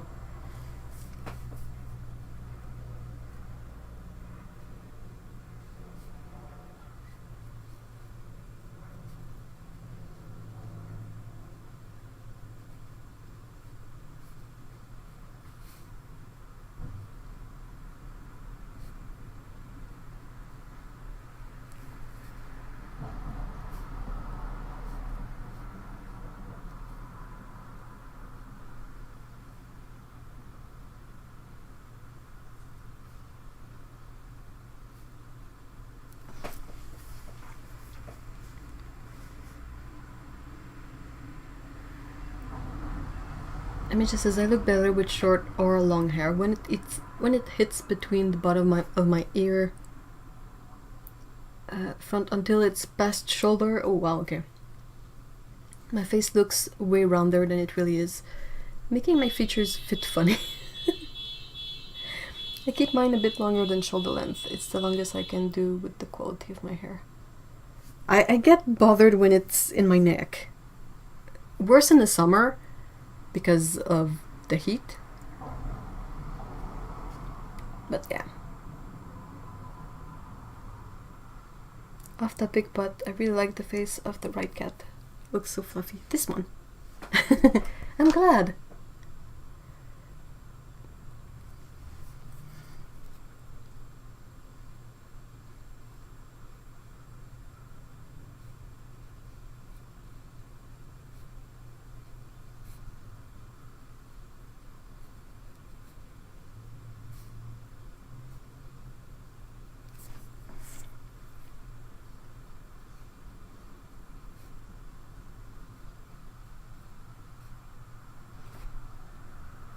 Fun. I gotta fix this bloody stupid playlist.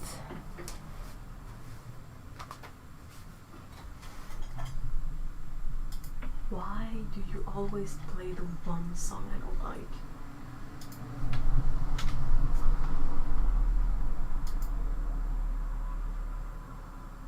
Yeah, that's better.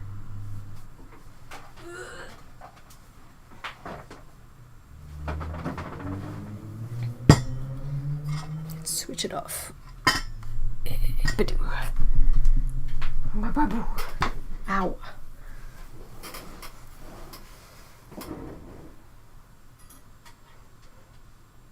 What's better than having a bad or a good moment at work and looking up and seeing your other half? Unless, of course, it's also your critters. I love that there's a cat-shaped pumpkin on the right. Yeah! I think I'm forever going to draw cat-shaped pumpkins now because, I mean, you can definitely just reuse the triangle of the eyes and pin them on top and you have a cat. So why not?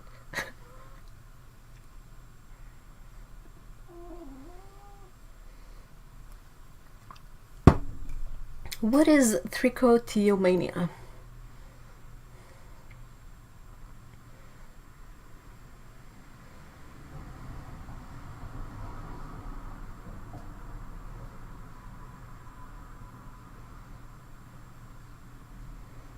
Yeah, that's excellent progress.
Pick my eyebrows, lashes. Oh, it's a hair picking.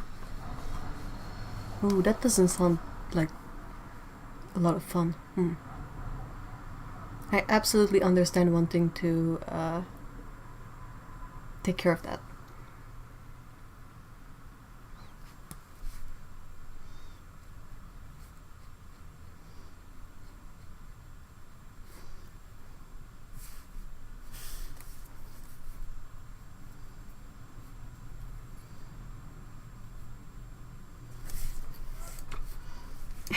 There's so many scout hairs on here, which I think is adorable.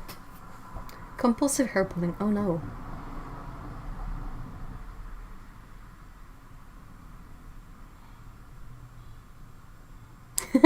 That's a very good point. Otto says, I love that whatever the condition, there's always someone else in here that knows what you're going through. Yeah. It's been so true so far. Like either from like personal issues or just when we were discussing pets with allergies, or you know, it's a really resourceful bunch we are.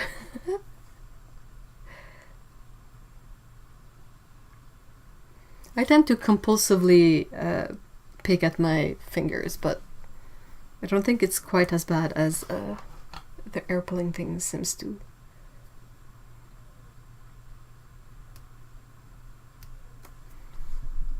Silly hats. Silly hats are the best.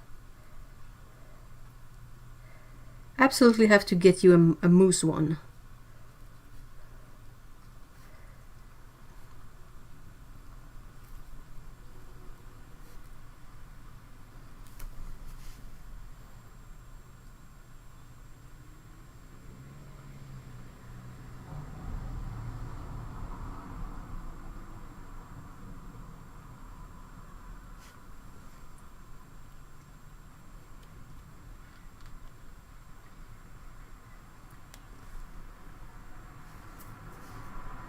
Even just the empathetic sense of understanding the disruption someone describes is really awesome.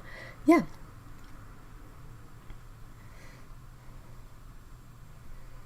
It's a great relief sometimes to mention something and not be dismissed right away. Wonder what is the most obscure condition anyone has in here. Oh man, that's gonna be hard to figure out.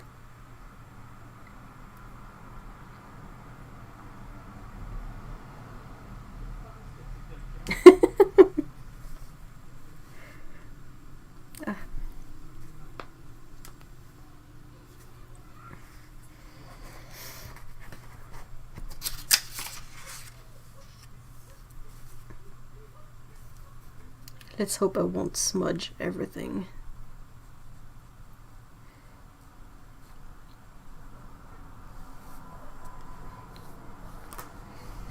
My brother I can speak. My brother picks his fingers so much that he has made an actual visible dent into both his thumb. Oh, eep. That sounds so painful.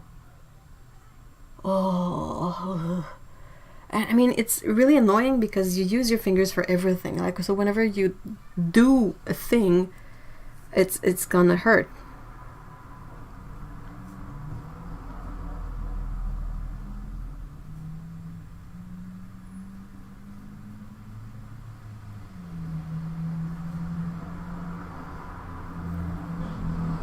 Hey Alex, did you give the Mogwai concerts a try the other day?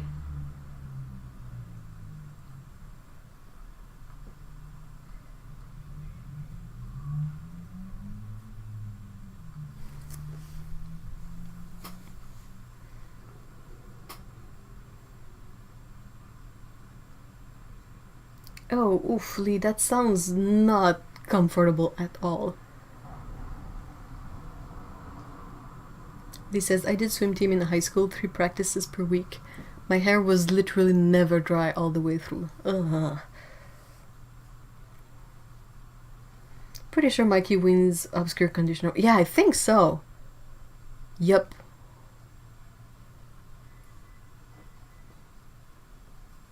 Which is kind of a maybe not so great a word to win, but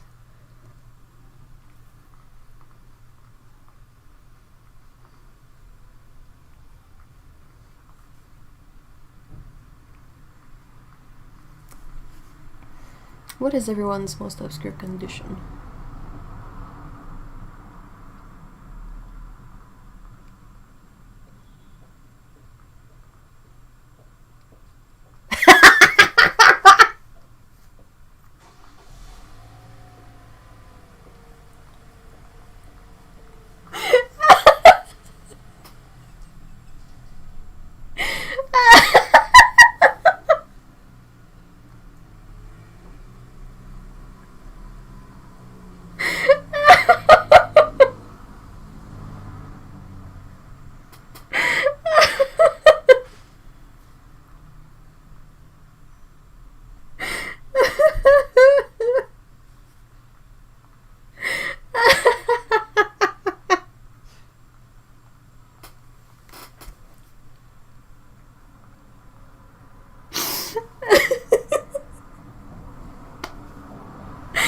Okay.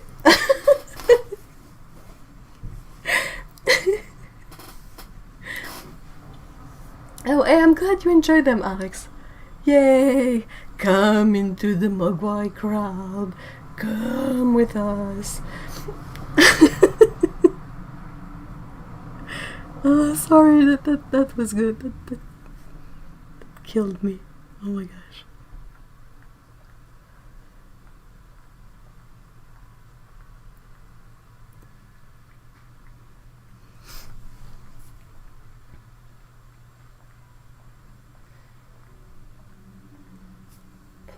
I can't believe someone made that acronym and didn't go like, huh, maybe we should tweak it a bit, you know? Like, good grief.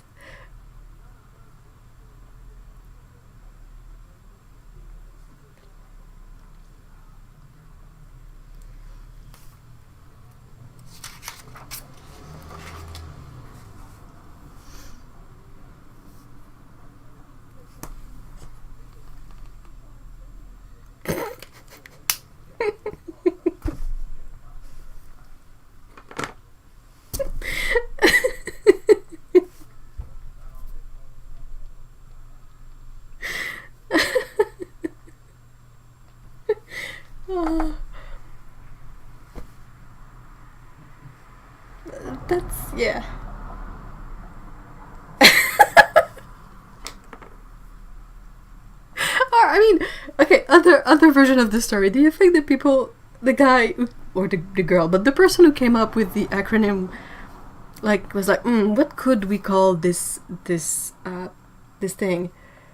And they wrote a bunch of, and then they realized what the acronym was, and then they laughed, and they were like, that's it. I'm keeping this one. You know, like prank call style. I'm glad you guys in the chat like are laughing with me instead of laughing at me. Because I mean it has happened in the past that sometimes I would laugh at things that people would just look at me weird and would be like, oh, what? It's funny. I'd be like, oh, but that's not very mature.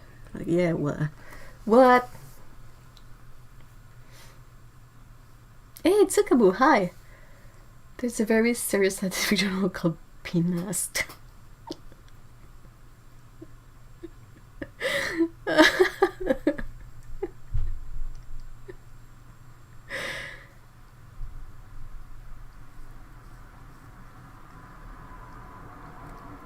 That's the best acronym prize.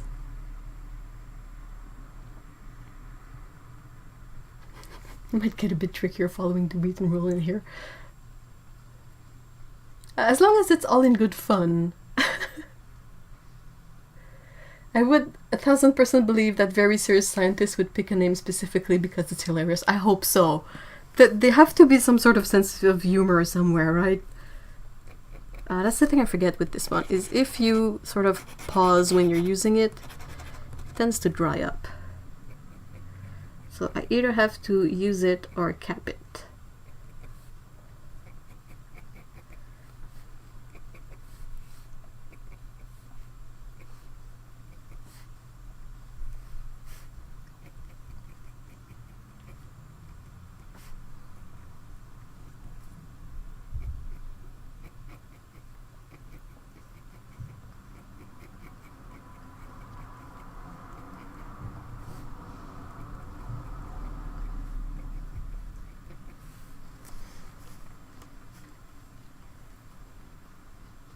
Can you imagine an article on I'm gonna get flagged for this, but an article on PNES in the PNAS journal. It's like meta.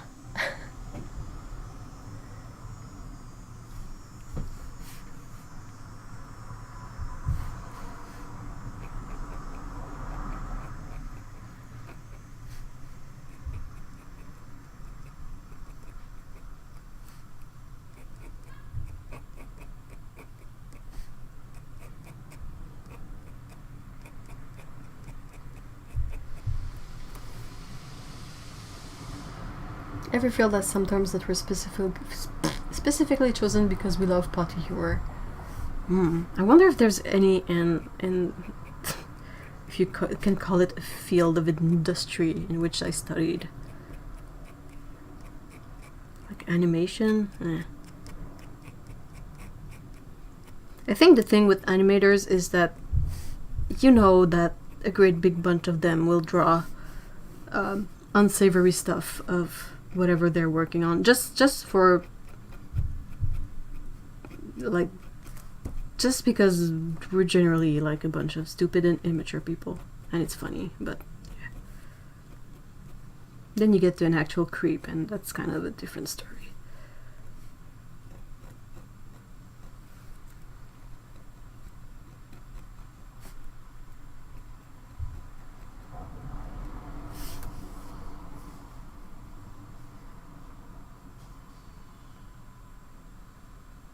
It was yesterday, my birthday.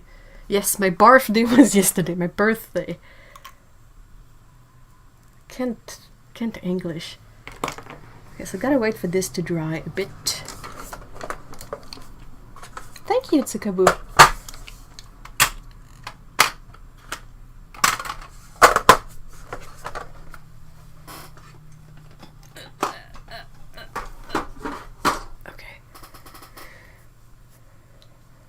I have my first life drawing class Monday, nude model and all.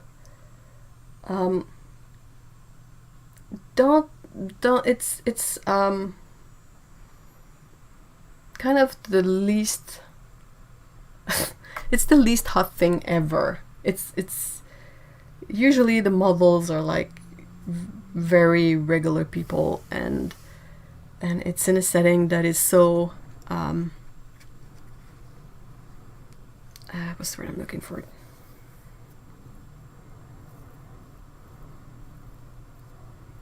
I mean, it's such a bland setting and such a school setting that it's not really. It might be a bit like funny to be naked people, but that doesn't last beyond the first 2 seconds.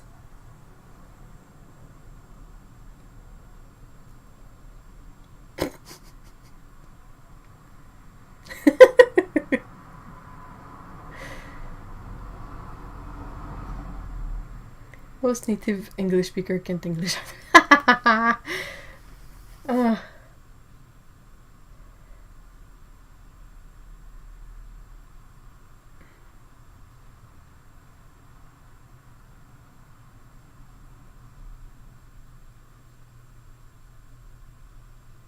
That's like a dude we were on a 3-week camping trip across America that did not realize it was a camping trip.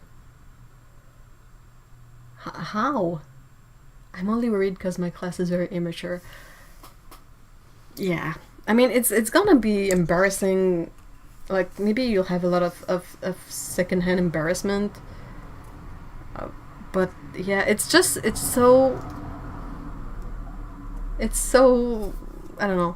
I mean, I've had many lessons through 6 years of class of life drawing, and at some point it's just I mean, I have more like not negative, but like gross experience. Like, we never had a model that was like hot, or it's just like, oh, it's a dude in his 50s. Okay. you practice anatomy. That's it. Oh, and that's true. Lee says It's fine, Kevin. And you have to be so quick with the drawings that you don't really have time to focus on the awkwardness. That's very true. Especially the super short poses. Like sometimes the warm-ups are like, okay, 15-second pose, and you're like you miss on the first pose entirely because you're like, what am I supposed to do? But yeah.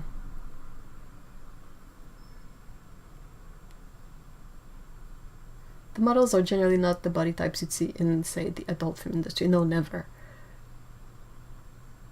I'm kind of bummed. I wish they would have given us, like... I would have preferred, like, partly dressed models. Just because, especially for the longer poses, I don't gain anything from drawing a pose that's 20 minutes. I'm usually done after 5 to 10 minutes, and then I'm bored for the last 10 minutes of it. So if the person... And, I mean... With longer poses, the model has to be in that pose for like 20 minutes, so they try to find a pose that is comfortable for them and that they can hold for 20 minutes. So most of the time they're like sitting or laying down, and it's so boring. So I mean, if they had clothes or something, that would be possibly a bit more useful to have this reference. Like I don't draw naked people. I draw dressed people, so...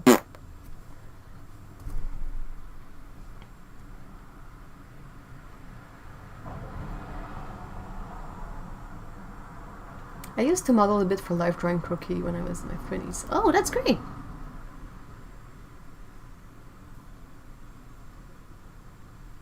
It's a difficult thing to be a good life drawing model, honestly. Because you have to figure out poses that you can hold for long periods of time, and periods that you can hold for short periods of time, and also poses that will be interesting for everyone to draw, because usually the students are all around, or like there's a range of people and you have the stage with the model on it, so a pose cannot be interesting only from one angle, because the rest of the class is going to be bored to tears. 15-second pose. Yeah, it's for a quick gesture drawing and warm up. You just try to get the basic gesture of the person. And I mean, it's going to be a bunch of scribbles. It's not going to be a great drawing, but it's a good warm-up.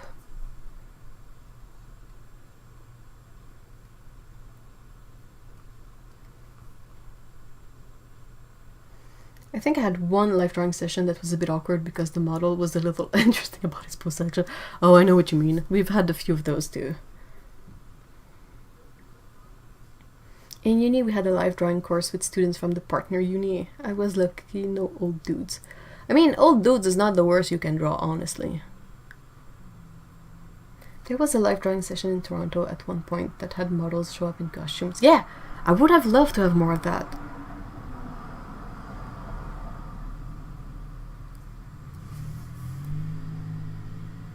You can find, there's Croquis Cafe on YouTube that you can also use for fake live model.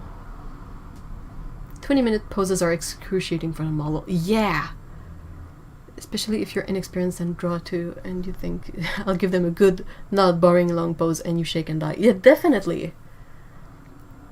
Like, it seems like you would think that there's nothing to it, but it's actually really more complex than that, and after a few sessions, we could easily tell which models were kind of new to this and which models had posed many times before, because they would be able to account for that. So in a live drawing class, is the model naked? Usually, yes. Yeah, completely naked. But naked. Oh my gosh, there was one of the models that we were all impressed at his lack of giving a shit, if I can say that. But you know, the I'm still waiting for this to dry a bit, but let's pretend, okay, you have the stage is basically a wooden box that's painted white or gray. It's quite big, and all the students are on easels around that, okay. But they would also sometimes have like an extra cube, all wooden as well, so that the model can like put a foot on it or sit on it or, you know, do something. And usually they would also bring like a towel or a blanket so that they can sit on this stuff and be comfortable. And also it's cleaner. Like, yeah, you're buck naked. Other people were buck naked on this stuff. So even if they clean it, I mean, you might want to have a towel anyway. But there was this one dude, he was just like, yeah, I'm gonna sit like spread eagle on this cube, no problem. And we were all like, dude, I don't think that's super hygienic. I don't think he cares. Yeah, okay, he doesn't care. Oh, I mean, we saw many things in life drawing classes over the years.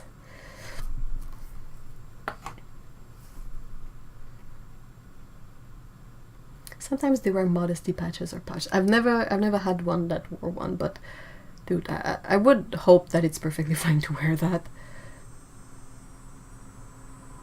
Sometimes though, that would be funny, like they would have accessories. So you would have a person that's completely naked, but that will have a scarf and a hat and like, I don't know, something else on that sort of is weird considering that the rest of them has nothing on.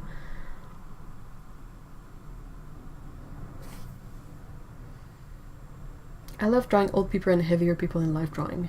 Yeah, that's really interesting in terms of how the body changes depending on whose body it is. Brave models. Oh, definitely. We always had clean cloth to sit on. That's good. I swear, the dude that didn't have one, I was always impressed because I'm like, dude, you really like do not care. Maybe he had cleaning wipes.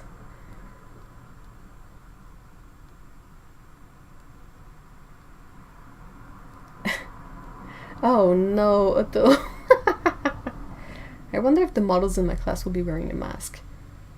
Well, do you have to wear a mask as a student? I will go get some water to paint this. I'll be right back.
Yeah, maybe one of the visor thing.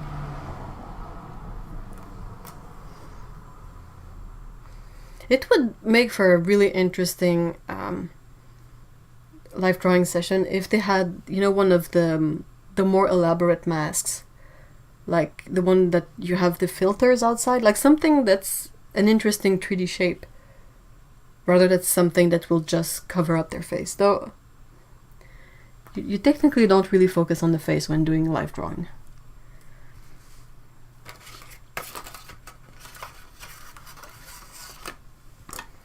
No masks, no entry. Yeah, that's good. We love that.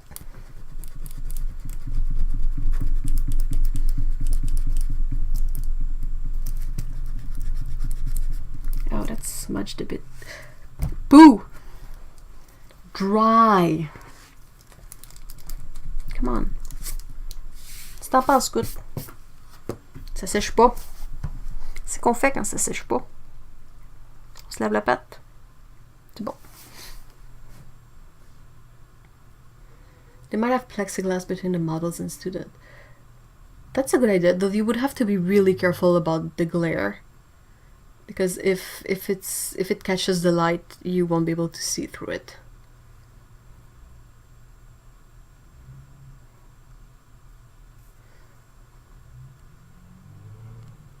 Yeah, since she stuck does the bodysuit for her pose.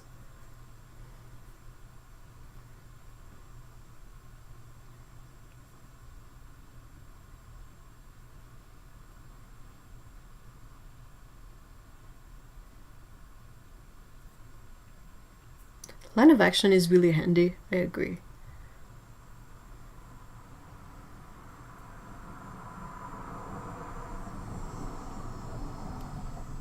What's the exact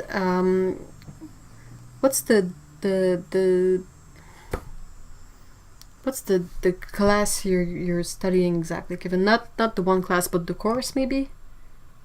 Plague mask, that would be peculiar. Houdini has been let loose downstairs for the first time and he's having the best time. Oh! That's so cute! Poor little bother. It's like, why can't I roam the space? Why am I always in this one area? I can hear the other bunny doing bunny things. Why not me?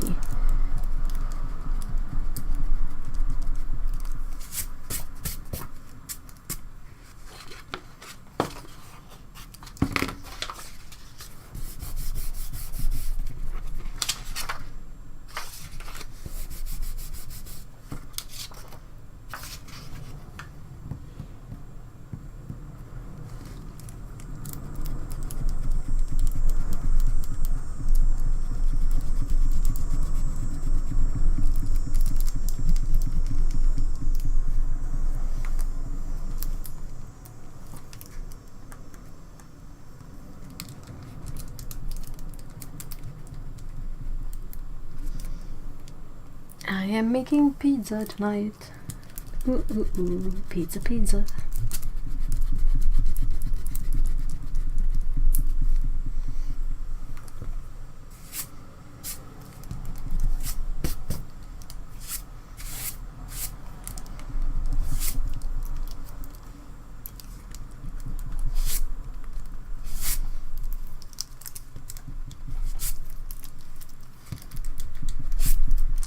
Oh, hey, I wanted to ask, Otto, how much of a fan of David Tennant are you?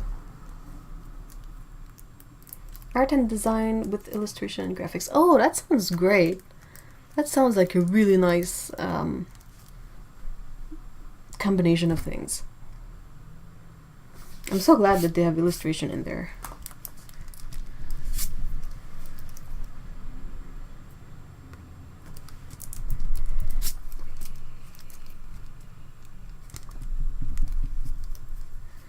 Alright, now I'm gonna need a set of paints.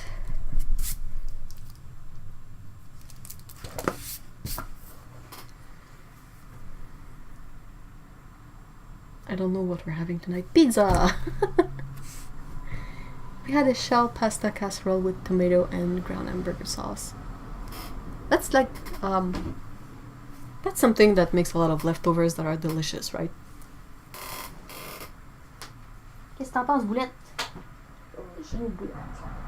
J'ai ma boulette. Boulette, boulette, boulette.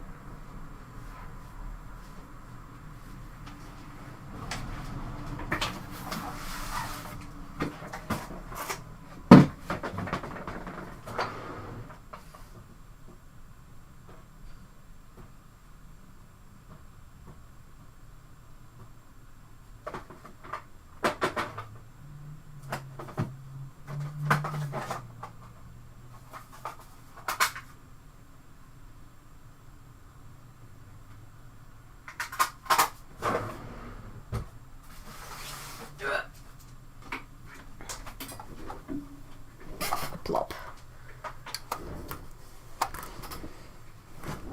We had homemade pizza. Homemade pizza is amazing. It's so easy to do too. So I will use these Daniel Smith paints that I haven't used nearly enough. I also need to film a tour of my my storage thingy for all my palettes.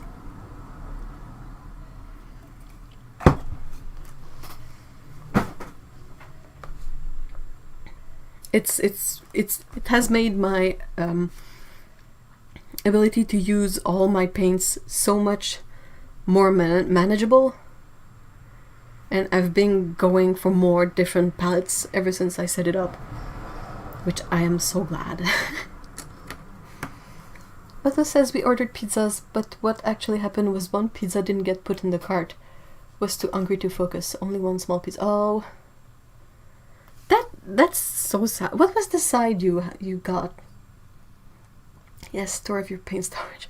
That's just for the palettes. All my tubes are like in bins all over the place. But yeah, I'm so glad. It's so easy to use instead of having like worth the wait. Absolutely. I wish I would have caved in earlier and bought it like back when I first had the idea. I had a mildly disappointing Burger King meal. Aww. Hey, Okuni, hi!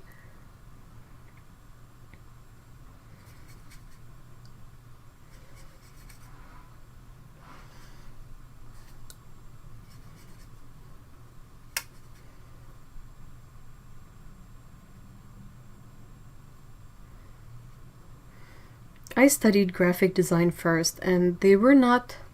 I mean, even if we had illustration classes, and like live... What is... Ew, that's not cute. And like live drawing sessions, we were not necessarily encouraged to use illustrations in our graphic design projects. Unless it was particularly calling for it, so... it was a bit of a struggle.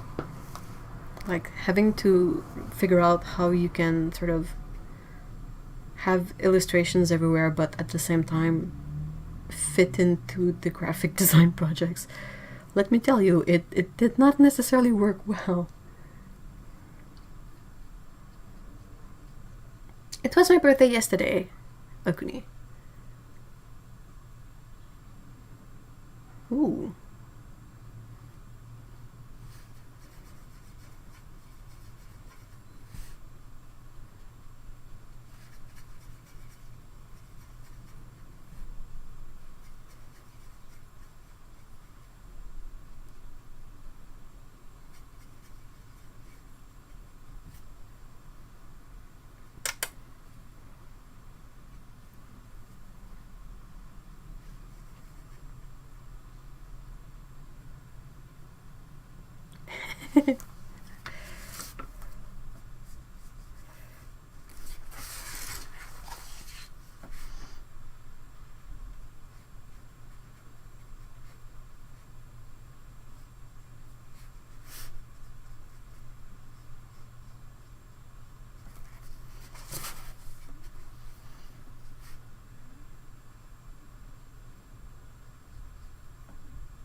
Not the best flat wash, but Oh wait, Otto, did you answer my random question? I didn't see it. About David Tennant. Tennant Smith colors always look so intense. I'm getting the 238 color dot card for my birthday this year. Oh! Sorry, I had to go AFK to put out some mats for Bonominal.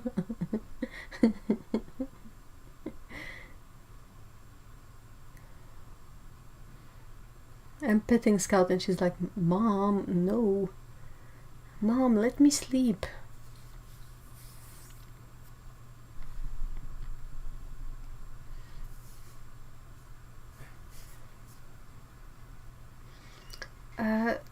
I was just wondering, Otto, if you're a fan of him. In general. And consequently, if you've watched Good Omens.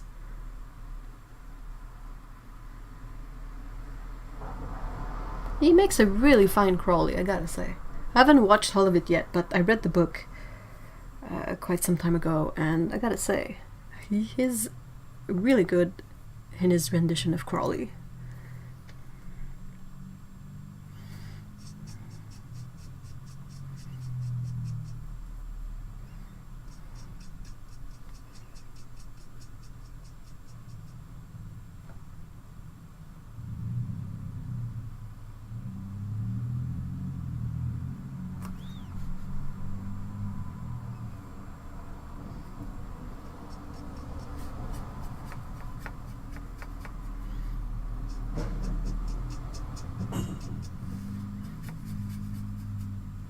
Oh, sorry, I'm a true die-hard Smithy fans. Who's Smithy?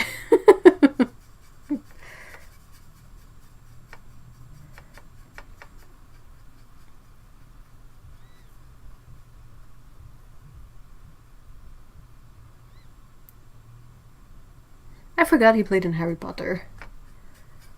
But he did. He did.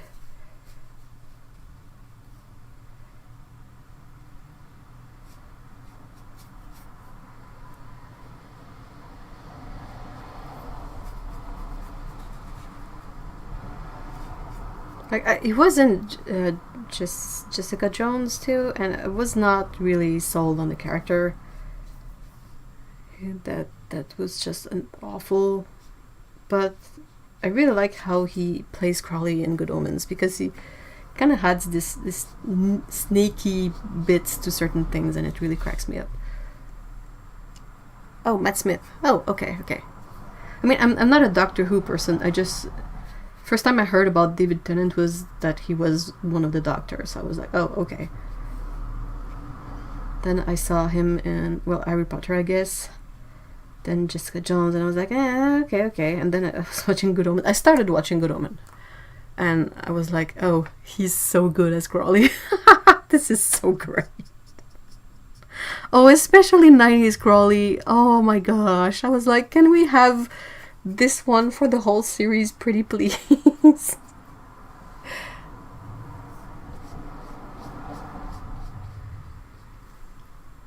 I've been trying out a needle brush this week. What is that? What is that? Do you know what it is, Scout?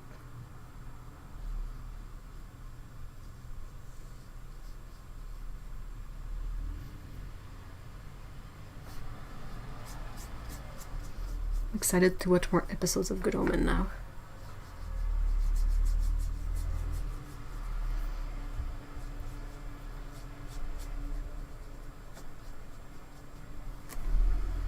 Freedom!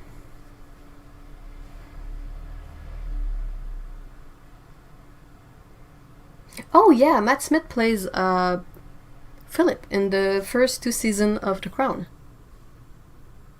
Which really cracks me up, because between, like, The Crown, if you haven't watched it, is sort of split up in periods of the royal family's life. So they start they're quite young, and then it jumps like 15 years, so it's a different actor. And the actor so far that they've chosen to play Philip, I was like, oh, did don't sort of transition super smoothly. Like, if I didn't know who it was, I could not have guessed.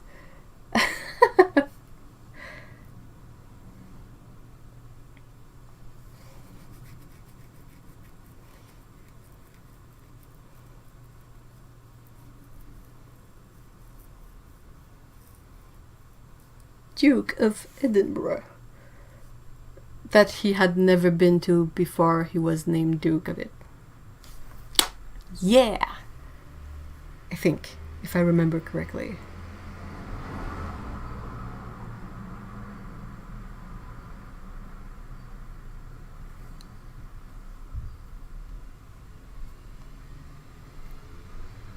Dry.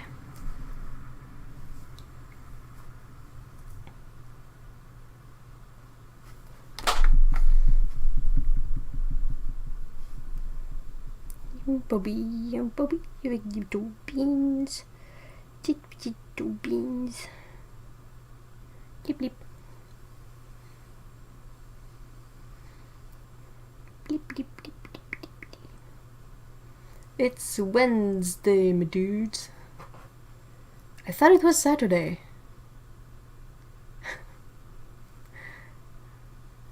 Oh, I tried watching The Office, but cringe humor and me, we don't go along super well. I get way too embarrassed. Like, it becomes unbearable and I absolutely have to shut it down. Petite minute.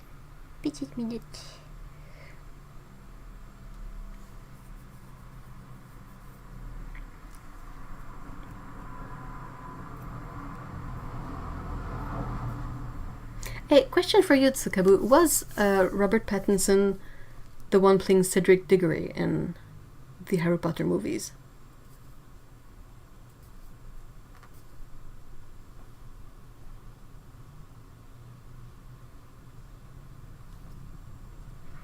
I live the cringy office. Way too painful for me. Oh no. Aww. Dry.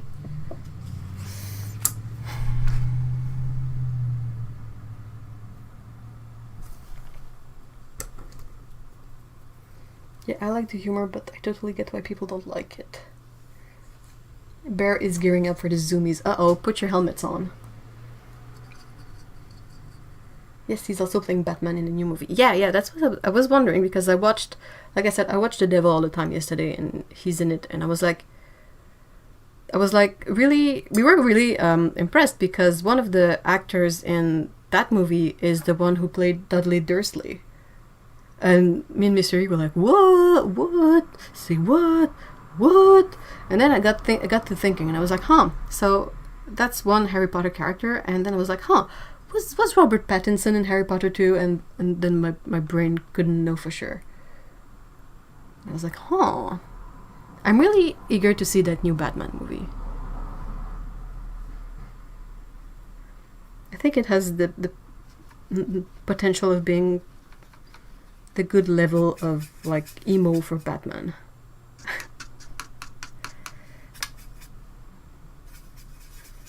Darkness, no parents, as the Lego movie would say.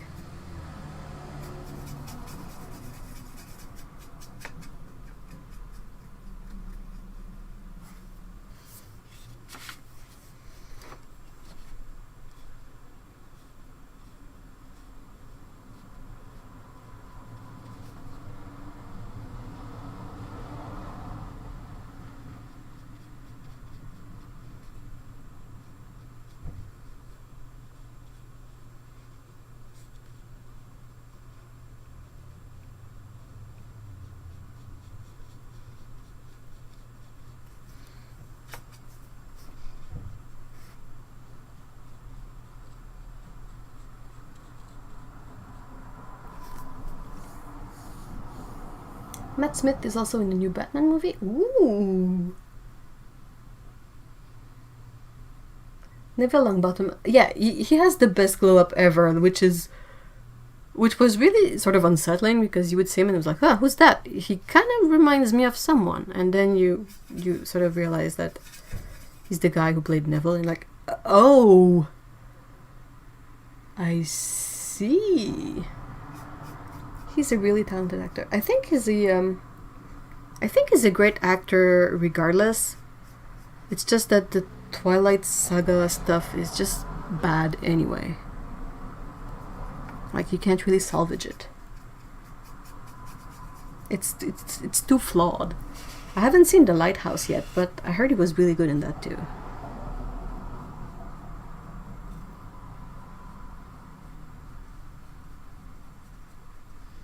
And also, did I want to watch The Devil All the Time partly because Sebastian Stan is in it? Maybe.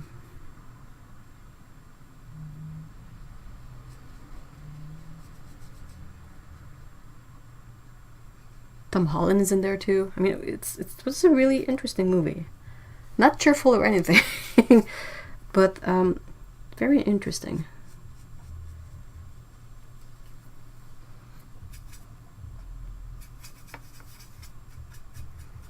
The 3 books I really didn't enjoy would be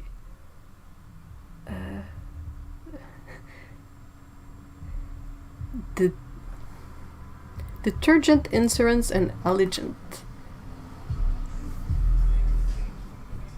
I wonder if autocorrect did you dirty on that one.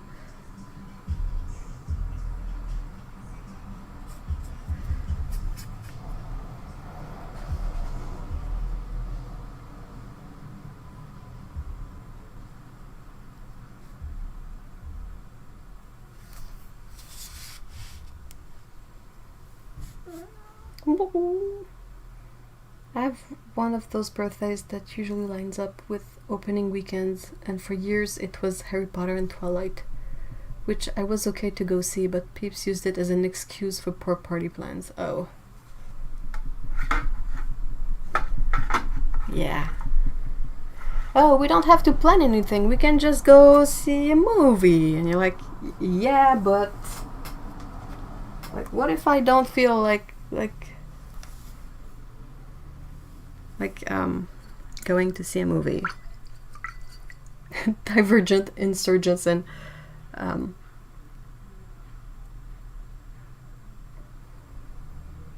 straight to DVD.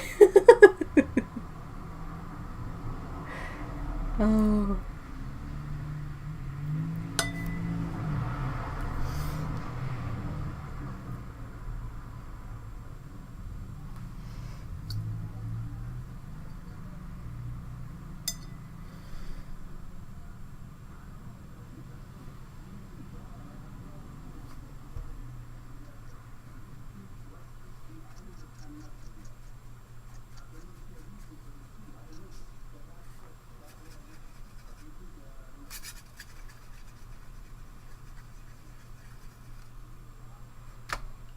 Oh, I cannot believe this.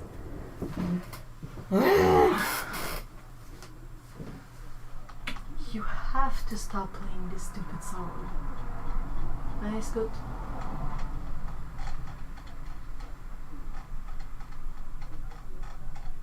Where is it? Where is it? Where is it? Where is it?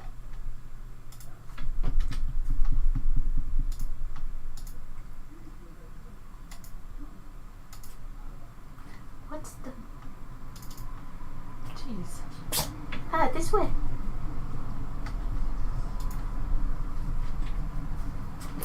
Achoo! Oh no, achoo! Achoo! Galens, good. Papel på långisa?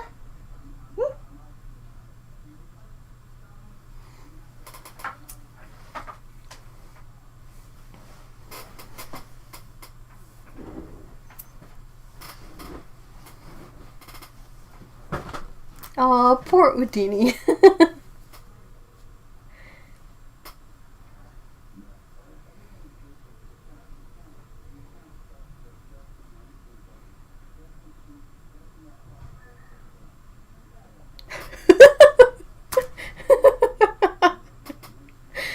Boxapate says, way back in the day, we were trying to pick which movie non-birthday related, and the board read Asteroid, as good as Spice World.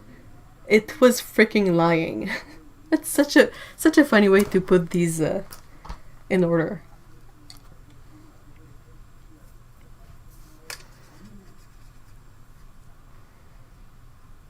My favorite film this year has surprisingly turned out to be My Spy with Dave Bautista.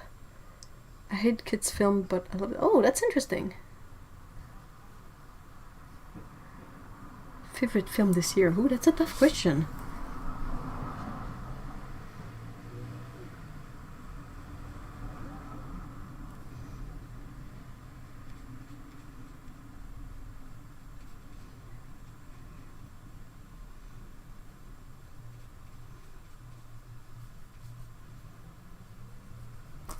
Is it the favorite film that came out this year or that I saw this year?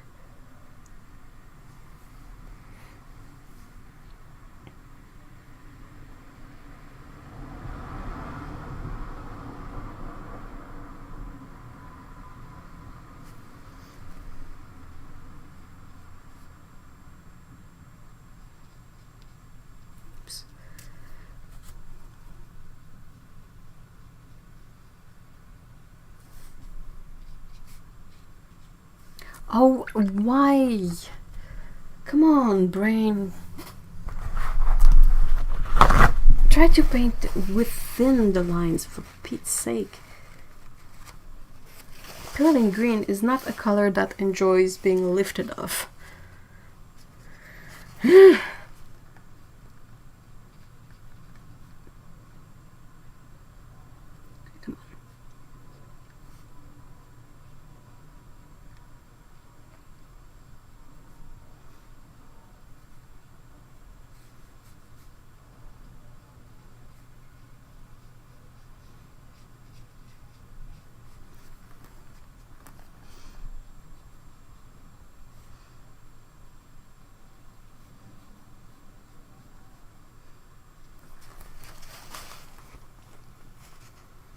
Either. Okay, so favorite film I saw this year, I think it's Only Yesterday.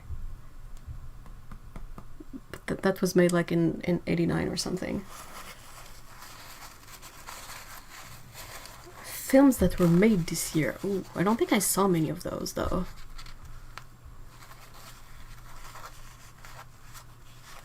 What's happening to you? Oh, I think it's just a product of the time. Like, everything is so serious and dire, you kind of need, like, kids' film to balance it out.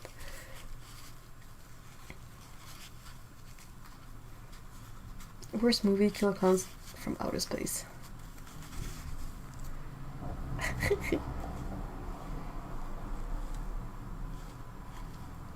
What are after movie parties? Huh.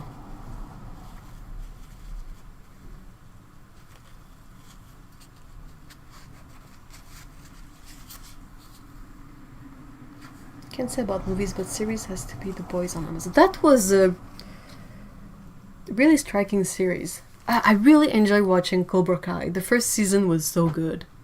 Second season... What else? I have really bad memory when it comes to remembering what I did recently.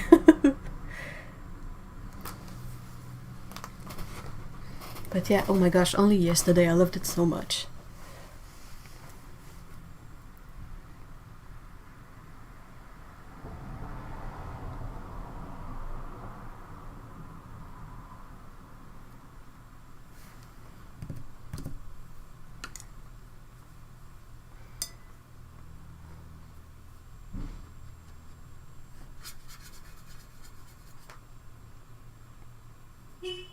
Sorry.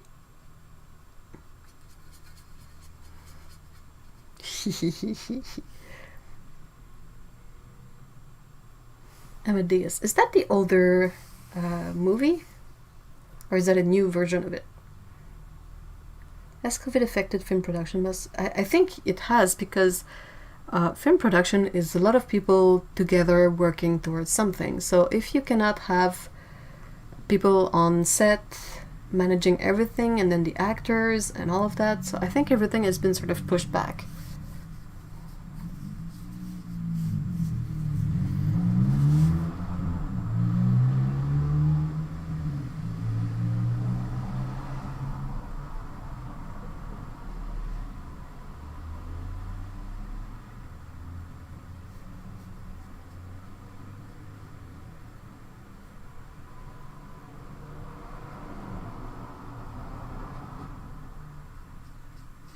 Why is painting within the lines so difficult? Ah!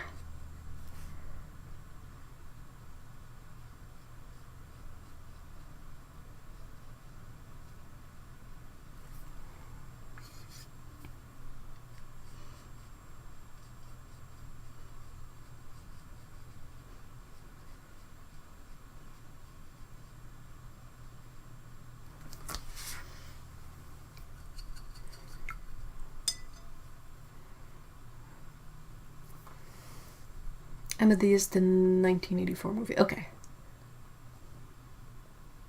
I don't think I've watched it. Oh, the the Enola Holmes movie is out on Netflix.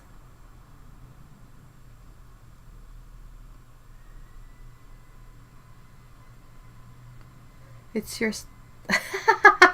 We won't recognize it if everything was within the lines. Oh, I need thicker lines. Oh, that's clever. I was so glad because lately, like when I painted the foxes for Patreon and all that, I was able to paint like cleanly and within the lines, and I was like, yay! And now today is like a disaster of painting outside the lines with really staining colors.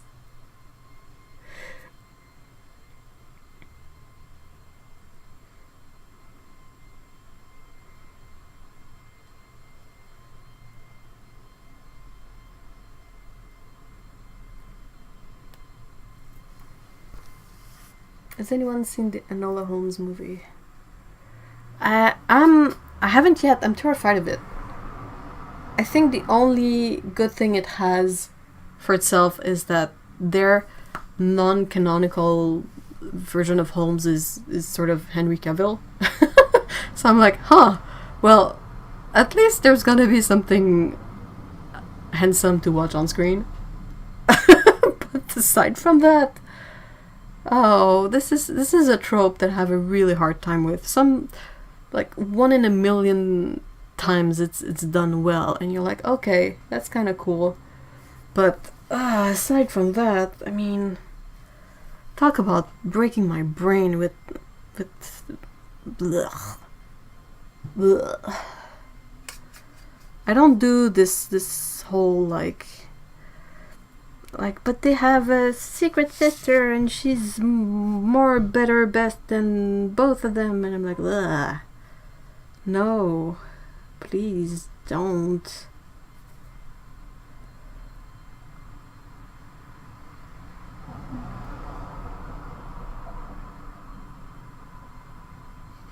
Like, oh, she has to dress like a lady. I mean, it hurts my brain so bad. Maybe it's good, but oof, is it not scoring points from the get-go, aside from Henry Cavill?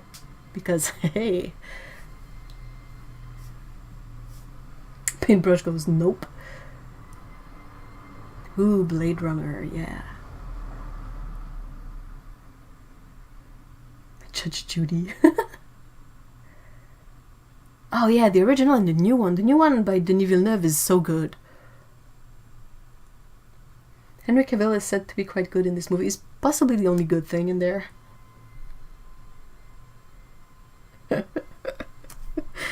I'm sorry, I'm really difficult with this stuff. And I mean, if I watch it and I think it's good, I'm gonna admit it, no problem. Exactly, Otto just said it. Otto said, I knew it was bad when she said it spells alone backwards. Jesus, exactly. That's the moment I facepalmed out of this movie so quickly.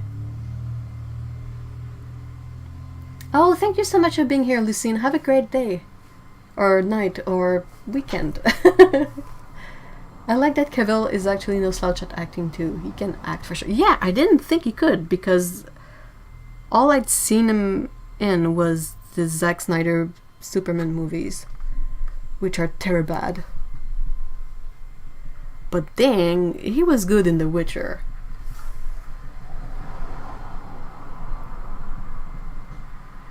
Oh yeah, oh my gosh, it spells alone backward bit. It hurts my brain to think of it.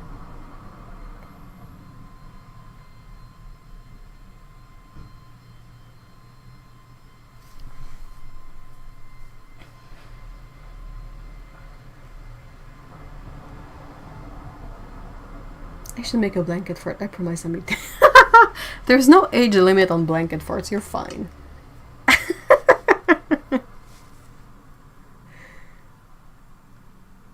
Hey, have a good lunch, Phoebe. Thank you so much for being here. It spells alone backwards. Sorry, it hurts me so bad.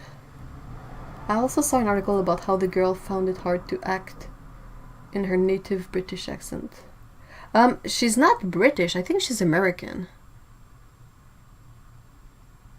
Millie Bobby Brown, I don't think she's British. British. No, don't get me started on Thunder. I won't. Just bleh. Cavill has been crammed into some bad properties. That's a really nice way to put it, and absolutely true.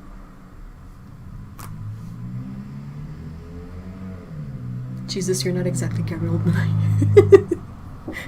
Not quite there yet. But yeah. I really hate when they do this thing of like taking something that already exists and trying to one-up the whole concept, the whole reason for the original thing to be. They're like, okay, it's like this, but add this extra thing in it and it's gonna be better than the other ones. And I'm like... My soul just left my body for a bit. She's British. She's British! Oh, I didn't know. Sorry, my British friends.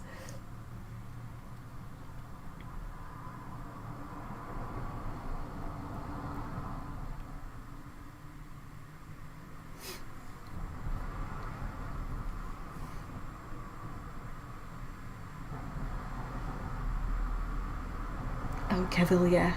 I think we'll get to see him in some very cool stuff in time. He has one of those faces. He has a face that's good for everything.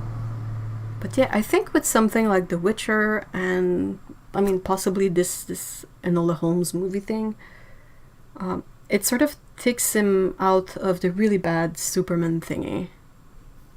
Like, oh, he can do fun stuff too, not just really, really, like, depressing, weird stuff.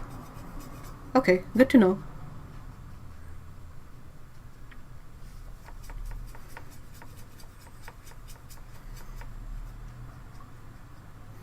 So I want to rewatch Leon just to enjoy Gary Oldman in it again. I don't even remember that is in that one. I remember him in Fifth Element. Is what's it called? Jean-Baptiste Emmanuel Zorg or something. That's one of my favorite lines of the movie. Because it's like, wait, who? Oh, okay. This guy. Haha.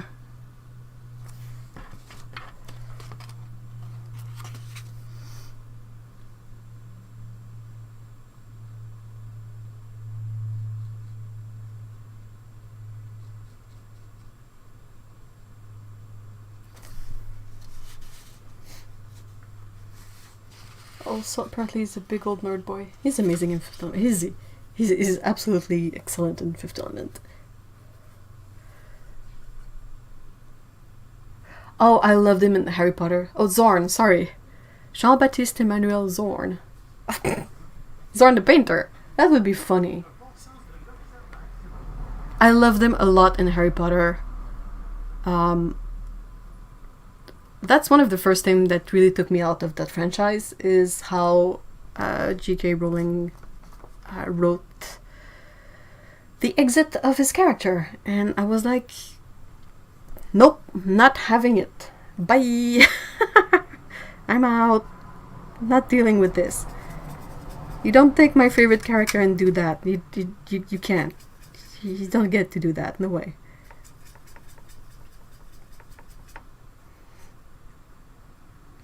Alan Rickman was really difficult to get over. That was such a bummer news. Oh my gosh.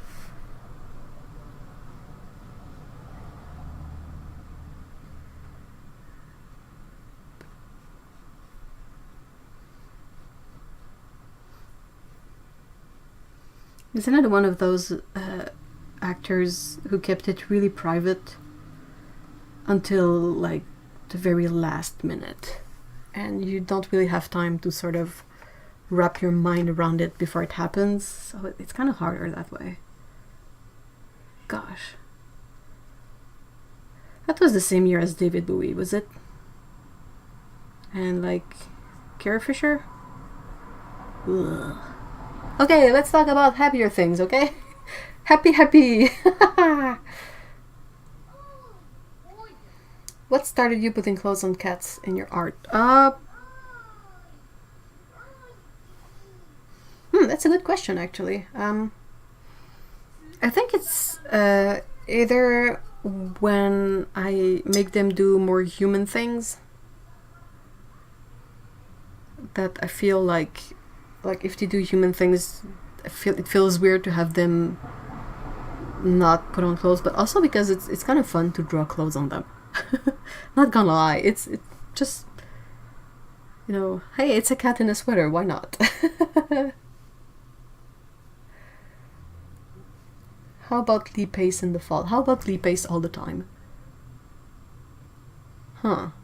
Oh man, I loved his Thranduil. I'm absolutely biased. I mean, come on, elves. Hello. Hi.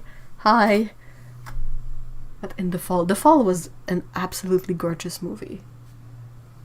Mom, why do you wake me up? I'm sleeping. It's because you're way too cute and fluffy.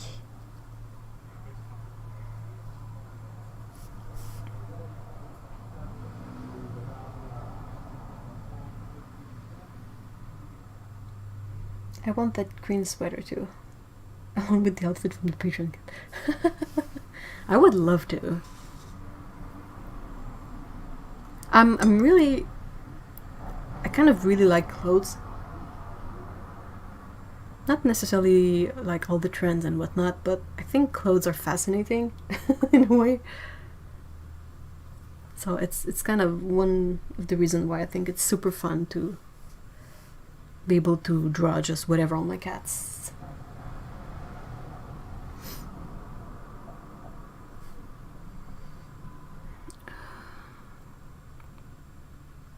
I haven't really figured out a good way to mix a black with these colors. Like, you can mix a gray with ultramarine blue and burnt sienna, no problem. But a black one?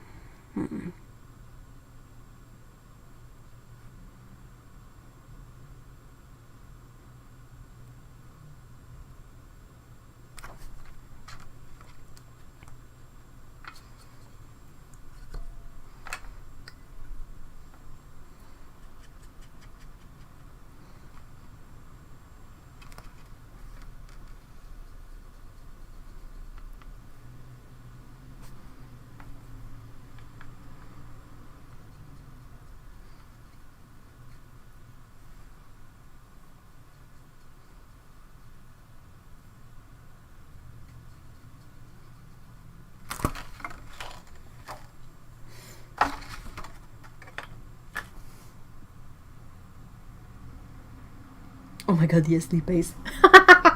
Appropriate reaction. I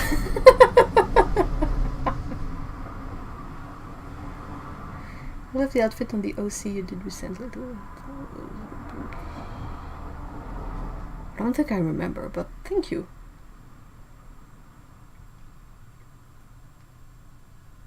A pirate shirt? Oh, nice.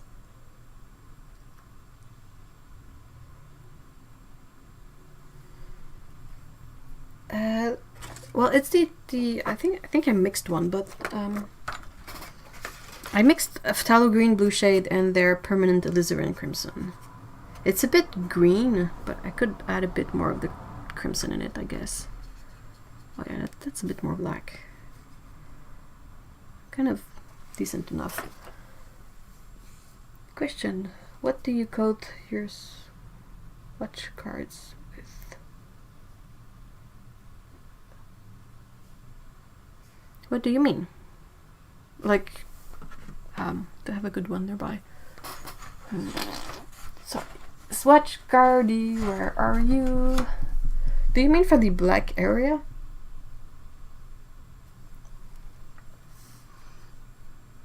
Ew.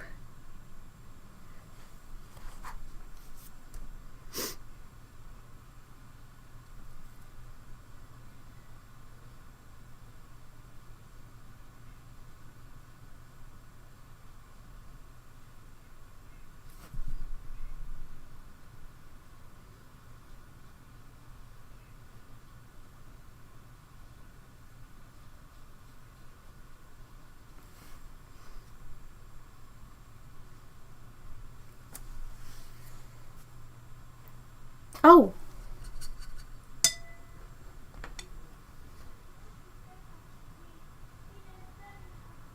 This here.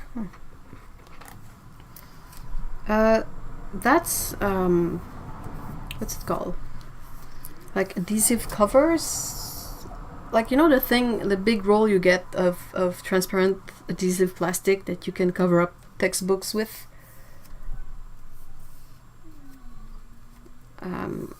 I have rolls of that left over, and I usually use the like the spare bits to cover up. It's either that or packing tape.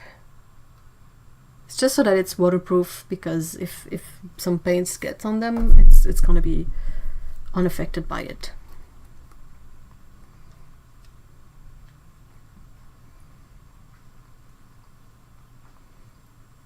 Oh no, it smells like tuna.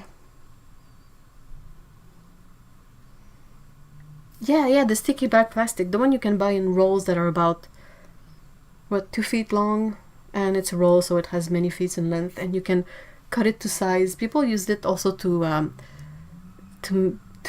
put on books to protect them.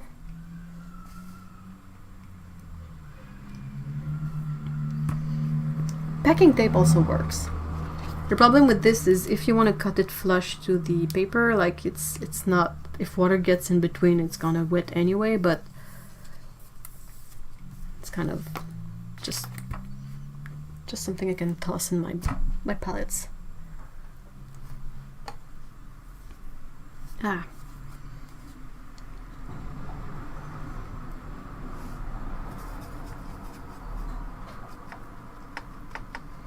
C'est ça le vieux poisson, Scout.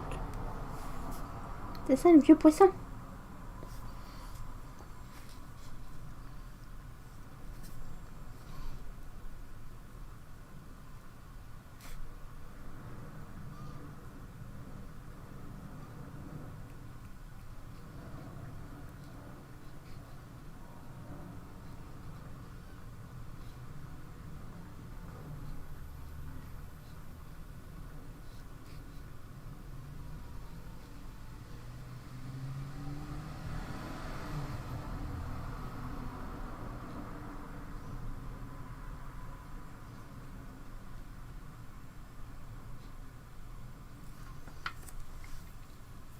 Laminating plastic. Yes, I think that's it. Like the sticky one, not the one you have to pass through a heating machine. And back with warm feet. Yay! I think the director for The Cell and The Fall is the same person.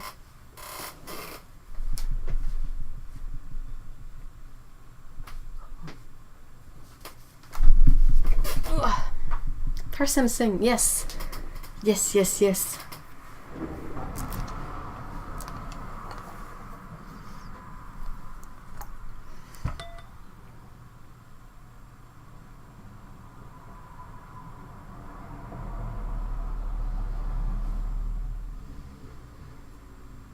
But he's done a few really good movies. I don't have them in my brain now, but I would ask Mr. E, but I don't want to yell. Hey! Do you know what else he did?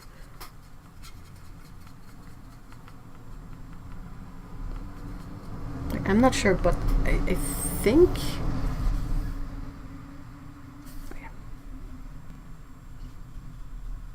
I mean, we could possibly Google it.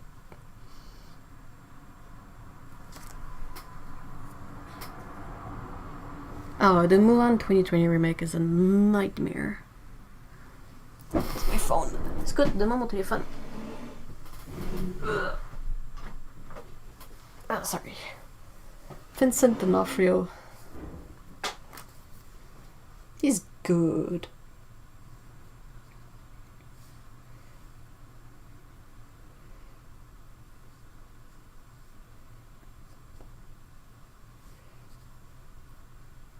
Baz Luhrmann. Oh yeah, the dude, that soundtrack. Oh,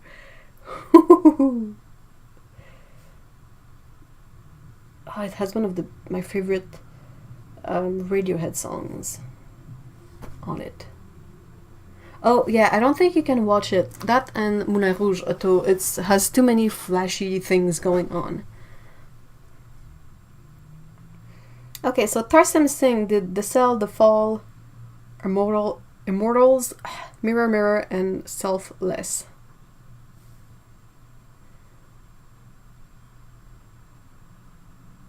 He did the Losing My Religion R.E.M. Music video. That's kind of cool.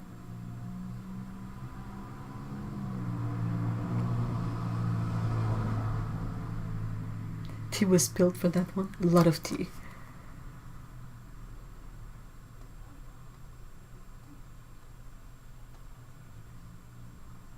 That just sounded like Tigger from Winnie the Pooh. Ah! Oh, can you this is what I'm looking for.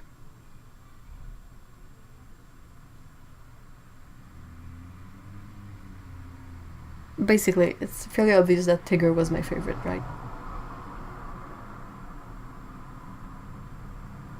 No, sorry, I meant it's apparently so bad I've been strongly advised to not watch it.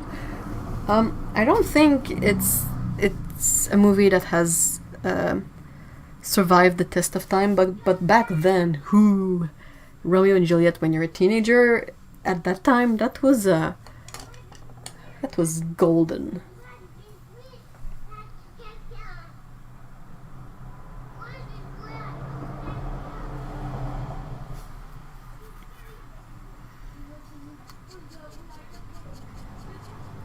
It's not the brush I wanted to use.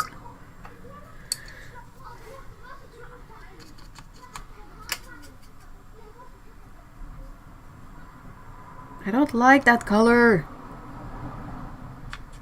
It's too blue. It's not neutral. That's a bit better.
Ewan McGregor was the only thing I enjoyed of the new Star Wars movie.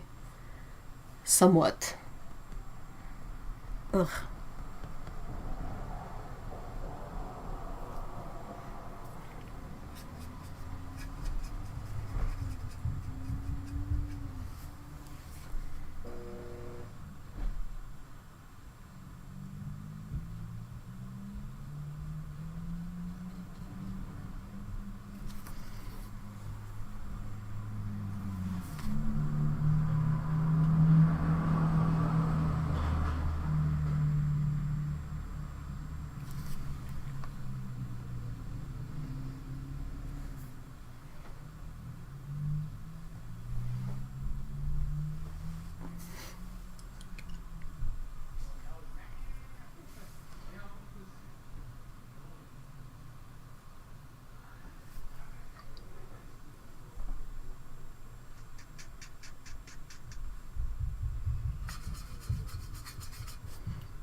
Ooh, yeah, no, Scarlett Johansson as Major Kusanagi was...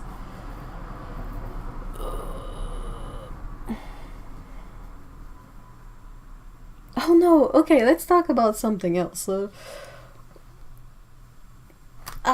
I just hurt my back stretching. That's not what I want to talk about.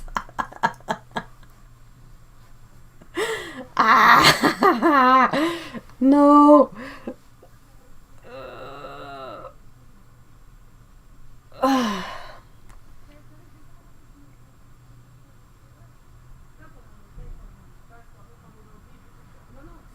As a Japanese person, I have to defend ScarJo and Ghost in a Shell. The original character in the anime was white.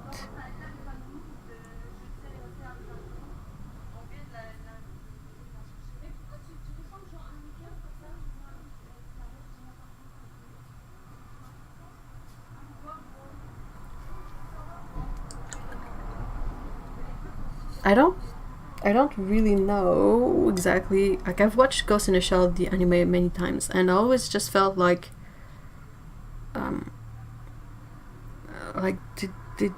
did not. To me it felt a bit like when they draw people in The Simpsons with yellow. Like, I just thought it was clumsy color choices.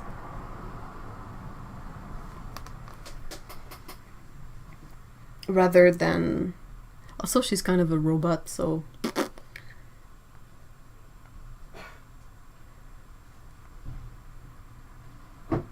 I'm waiting to see what colors the cats get.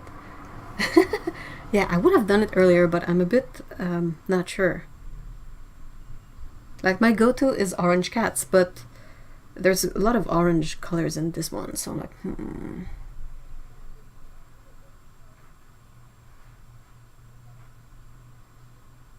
Hey, thank you so much, Paolo. It was yesterday.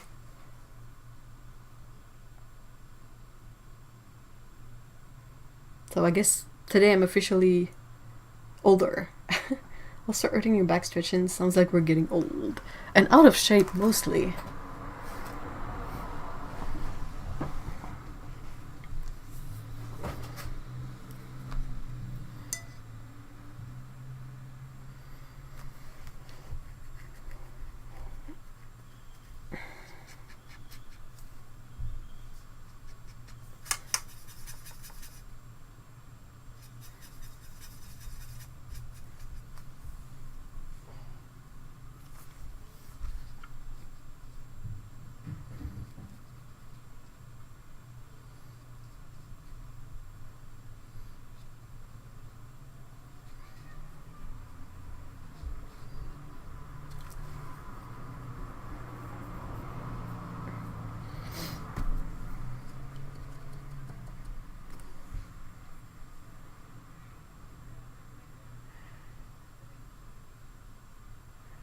It's not old, it's chronologically advanced. Is that a t-shirt somewhere? I could see myself wearing that.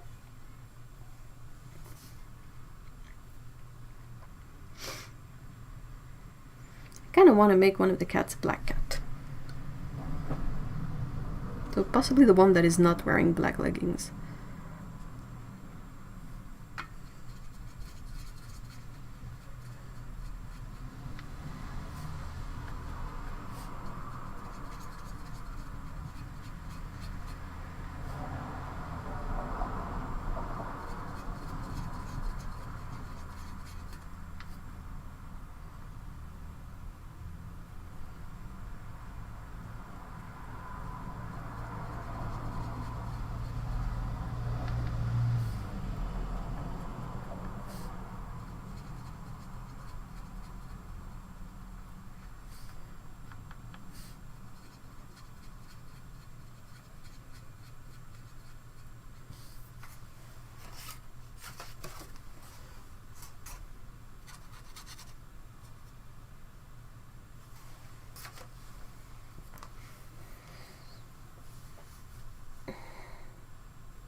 Favorite book to movie adaptation was Lord of the Rings Extended Edition.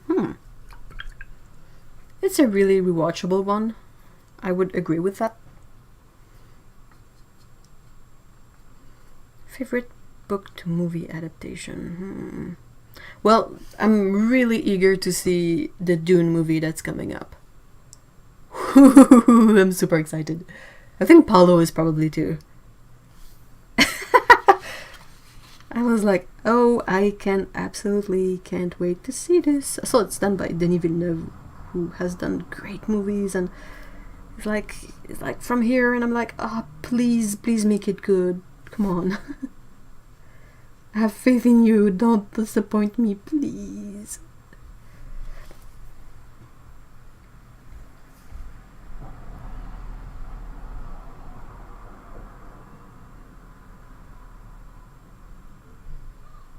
The Dune trailer was awesome. I agree. Oh my gosh. I was like, yes, give it to me. I want it right now. I cannot wait. I know it has a few like iffy things, but come on, give us a good Dune adaptation, please. So who will play Fade Rota? Please. Oh, I can't wait.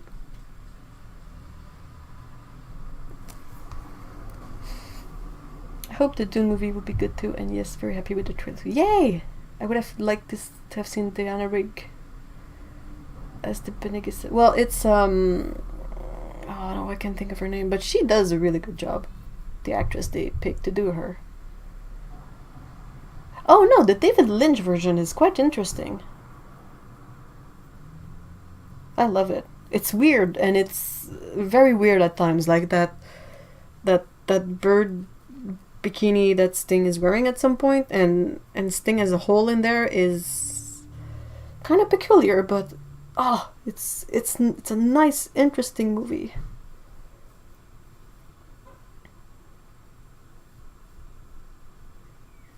I'm excited.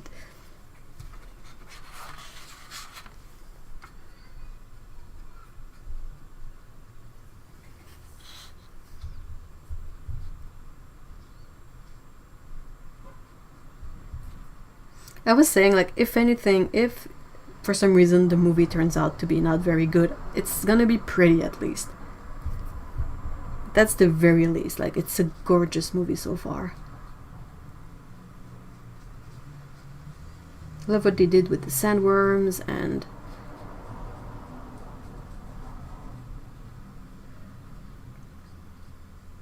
we had a talk the other day with Mr. E, where he was like, hey, apparently it's supposed to be said Cheney. And I was like, no, Chani. No way I'm ever calling her Cheney. That's too close to Dick Cheney, if you know what I mean. Like, it's like, ew, no, weird association. Her name is Chani. The end. I'm done.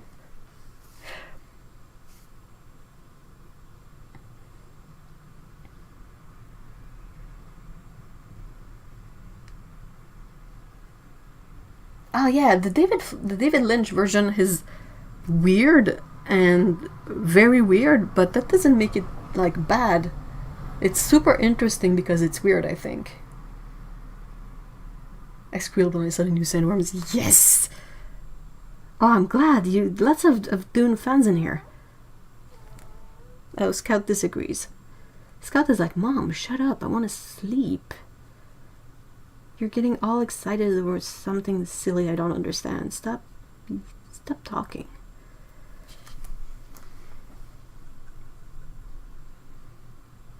Period. I love it. Love it all. I also saw the miniseries they made, even the one where you have James McAvoy play Leto 2. That was great.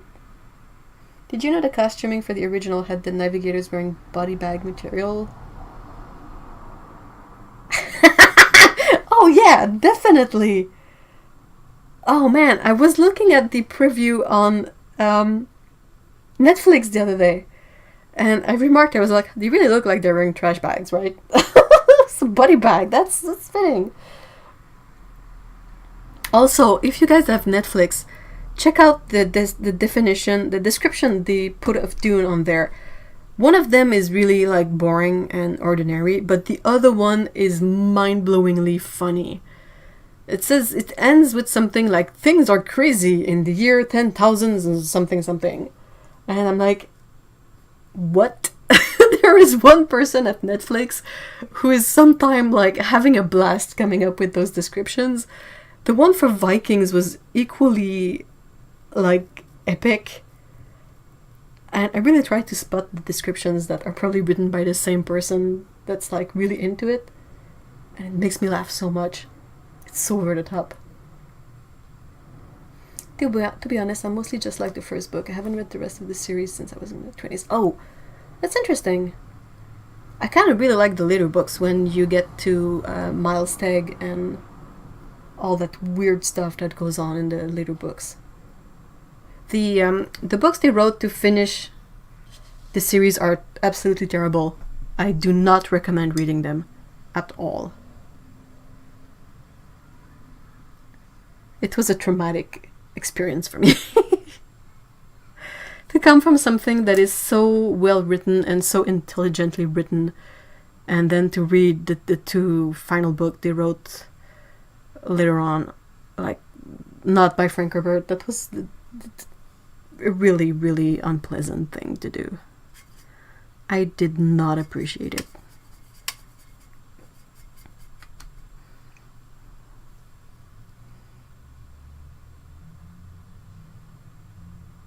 The person writing those must be one of the people writing those parody Amazon products. Possibly.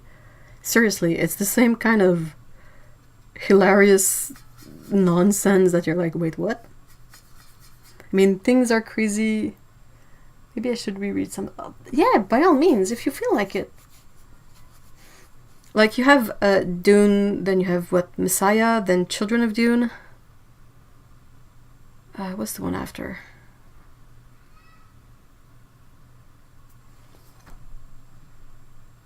I know which one it is, I just don't... Oh, God Emperor, I think. And... So you've got Emperor.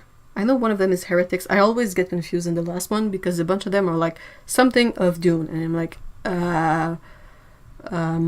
okay. But yeah, there's like... It's 6 or 7 books? But they're sort of split in different moments, really specific moments. Hey, Heather! Yay! So nice to see you. But yeah, honestly, I could nerd about the Dune books a lot, so I apologize.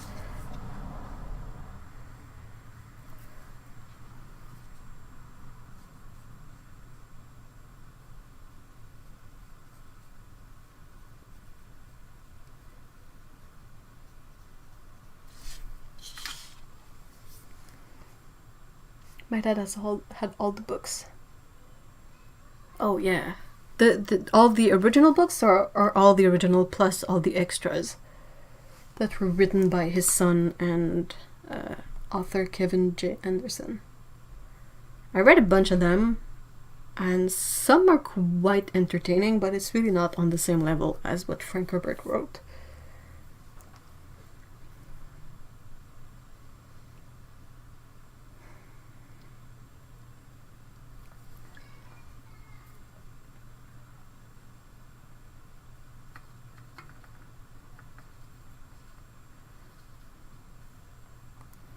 I think I'll put them on my to be read. Yeah, it's interesting. I mean, if you realize you don't like it, you can just drop it too. It's not like there's any obligation to read all of them.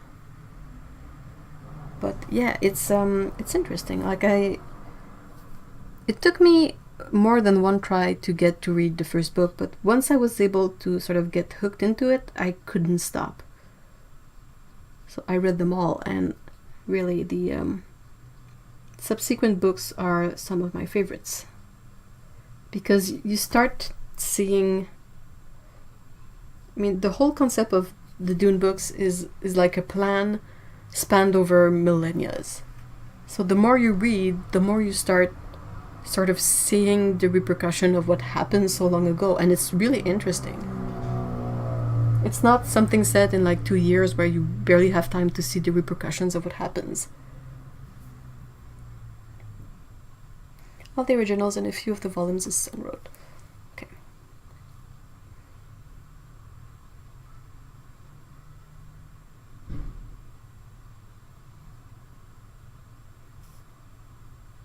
First book is really good. Yeah, it's good. I mean, Dune book, you cannot really go wrong here. But yeah, I mean, oh, Miles Teg is my fav. Old Man Miles.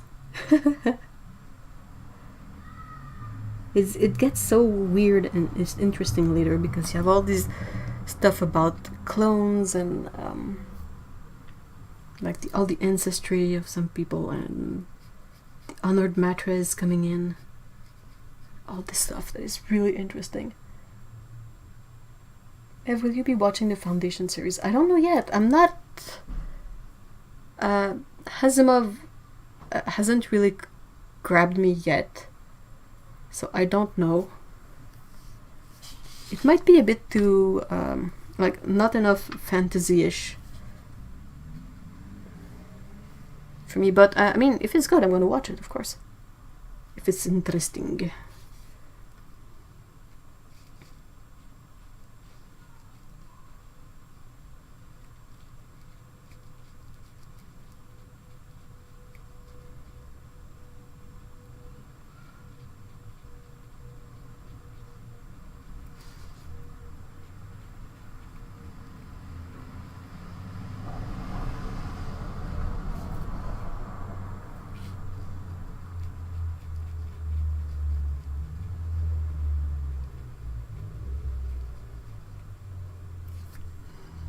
I'm all hyped up for Dune now.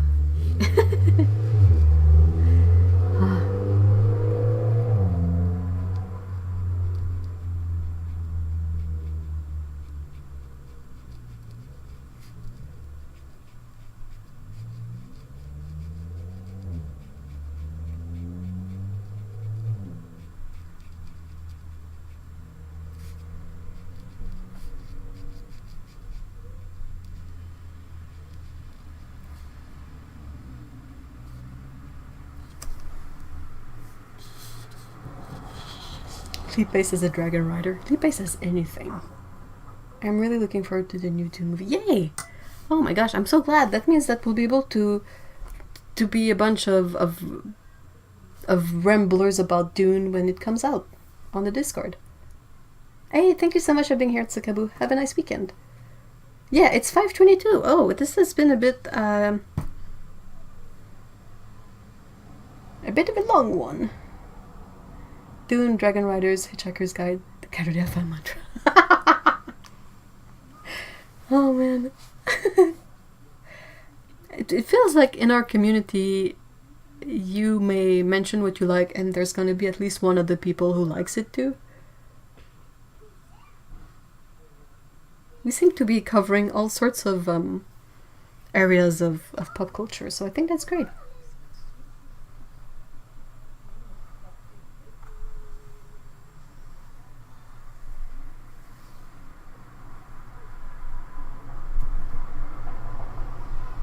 Alright, so I will finish painting this during the week and post it on Instagram when I'm done. I'm really excited for October and Catober, and hopefully there won't be any more 2020 BS going on, and it will be doable to work on Catober and possibly paint more fall scenes and Halloween stuff, because that's my favorite. So yeah. Thank you so much for everyone. Thank you so much to everyone for being here. Yes, that's how it's supposed to go. It's always a lot of fun and I'm always enjoying it greatly. So I thank you guys for coming along and taking part in this regular happenstance on Saturday. Hey, don't worry about it, Kevin. If anything, I'm sorry that didn't like boot it all sooner, but it's done and gone. And we love you and we're with you, so don't worry about that. So yeah, yep, so see ya all guys next Caturday.